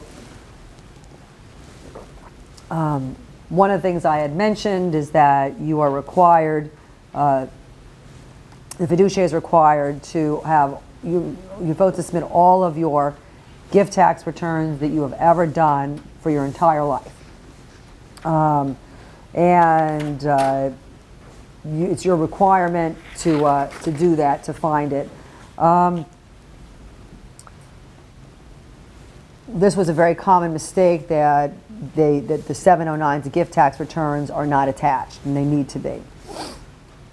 Another common audit trigger is incorrect tax allocation. So in your will, there's a tax allocation clause. They will say how your estate taxes are paid. Very typically, it's paid out of the residuary estate. Sometimes it'll be by apportionment. That's state law. Apportionment means you look at who got what, and you pay according to who got what. And beneficiaries that get the benefit of the charitable deduction or the marital deduction will get that and pay no tax. So when they're looking at the estate tax return, if you had all of the taxes paid out of the residuary estate and you didn't do it properly, they're gonna look at that. A common challenge is, say you have everything going to the surviving spouse and all your taxes are paid out of the residuary estate, where the residuary estate goes to the surviving spouse. And your surviving spouse, they're a U.S. citizen, so you get the unlimited marital deduction. And so you have your taxes being paid out of the marital share. That'll reduce the marital deduction, which will then cause an increase in the estate tax, which will then create a circular calculation. So that's one of the things they're going to look for. And your software that prepares the estate tax return will do that circular calculation for you. And the same thing goes for your charitable deduction. So if you had the residuary going to charity and you had the taxes paid out of the residuary estate, it's going to be the same kind of issue. So what you want to do is that you want to make sure your taxes are not allocated to your marital deduction, your charitable deduction. Okay. Another audit issue is errors in reporting jointly held property. Okay. There's different types of jointly held property. There's between husband and wife and non-husband and wife. So if any property that's held by a husband and wife and the spouse is a U.S. citizen, there's a whole different set of rules if the spouse is not a U.S. citizen that goes beyond the scope of this lecture. But if all property that's held between husband and wife and the spouse is a U.S. citizen, it's qualified joint interest. It's automatically deemed 50% in the estate, and 50% is deemed owned by the spouse, regardless of who contributed. So that means, like, if you have a homemaker wife and the husband dies and they had a joint house and a joint brokerage account, a joint bank account, and all that's worth $3 million, what's in the decedent's estate, the husband's estate, is 1.5. It doesn't matter that the wife didn't work and didn't help buy it. Its qualified joint interest is automatically 1/2. Okay. Those are different rules if your joint owner is not a spouse, okay, or if your spouse is not a U.S. citizen. And the way that works is that you have to put down the percentage that the person owns, and the onus is on you, the fiduciary, and on the decedent to prove that the joint tenant had contribution. So if you have, for example, you have a joint securities account with the son, and it passed by operation of law to the son, that would be deemed all of the decedents, except to the extent we can prove that the son contributed towards whatever we're trying to exclude. Okay, that's a very common problem, that they don't know that rule properly, and they don't account for it properly. And that same rule applies where your surviving spouse is not a U.S. citizen. They treat them like a stranger, so it's deemed all a decedent except to the extent that the non-citizen surviving spouse can prove contribution. Again, the goal being is to increase the size of the estate. Know the difference between those two ways for jointly held property. Okay. All right. In the next item, exclusion or undervaluation of personal property. So remember I talked about you have a big estate and you have your valuation, you have a $10 million estate and you put down $5,000 of tangible personal property, and you don't have an appraisal, that's not good, okay? Or if you do have it, and you do have the appraisal, the appraisal better be good, but it could raise a question. I did hear one instance where there was a very, very large estate of a well-known person, and I think they only had down personal property worth $1,000. It was a multi-million-dollar estate, and they said, look, we had an appraisal. Look, the guy, lived in a little studio place and didn't believe in furniture, had the IKEA special, and then and that's what it was. And I heard, I don't know if it's like urban legend or not, that the service actually went down and checked out the apartment and saw, yep, it's true. It's true. So undervaluation of personal property. So, you got to make sure your personal property is appraised properly. I remember one person telling me that the decedent's married and there's no wedding ring or engagement ring. It's a large. You're going to have that. You're going to have that kind of stuff. Make sure that the stuff is in there. You have a brand new BMW, and you have it. You look online for the Blue Book value, and you put down it's a different year. Make sure that's the right one. We only have a couple more minutes left. I'll just go over, touch on a couple more points, and then we'll wrap up. Failure to include and or value all the decedent's assets, like particularly hard to value assets. So, you have hard to value assets, closely held business interests. Make sure it's valued properly. Make sure you include it. Schedule F has all your miscellaneous property. Refunds are on there, like if you cancel the decedent's health club membership. You're going to get a refund back for the income taxes for state and federal. You want to make sure that you're including all of those things.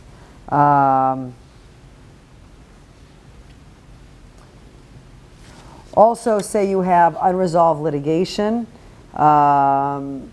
You may want to disclose that.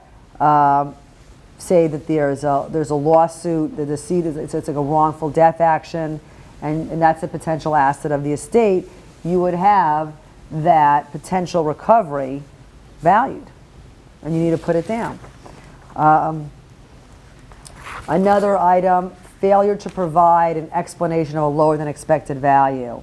So you want to, this is not required, but you want to be proactive. and explain why the values of assets may not be what they should be. Say, you have on your income tax return, they look at it was generating, 4% a year, and they can back out the math and think how much it is, and then by the time the person dies, there's only half that amount. Well, if you had, caretakers at $200 a day for many months, or nursing home costs, or big medical bills, you may want to be proactive and say, look, here's on my Schedule K, here's all these excess debts, and here's the backup for it. Okay. Failure to include supporting documentation.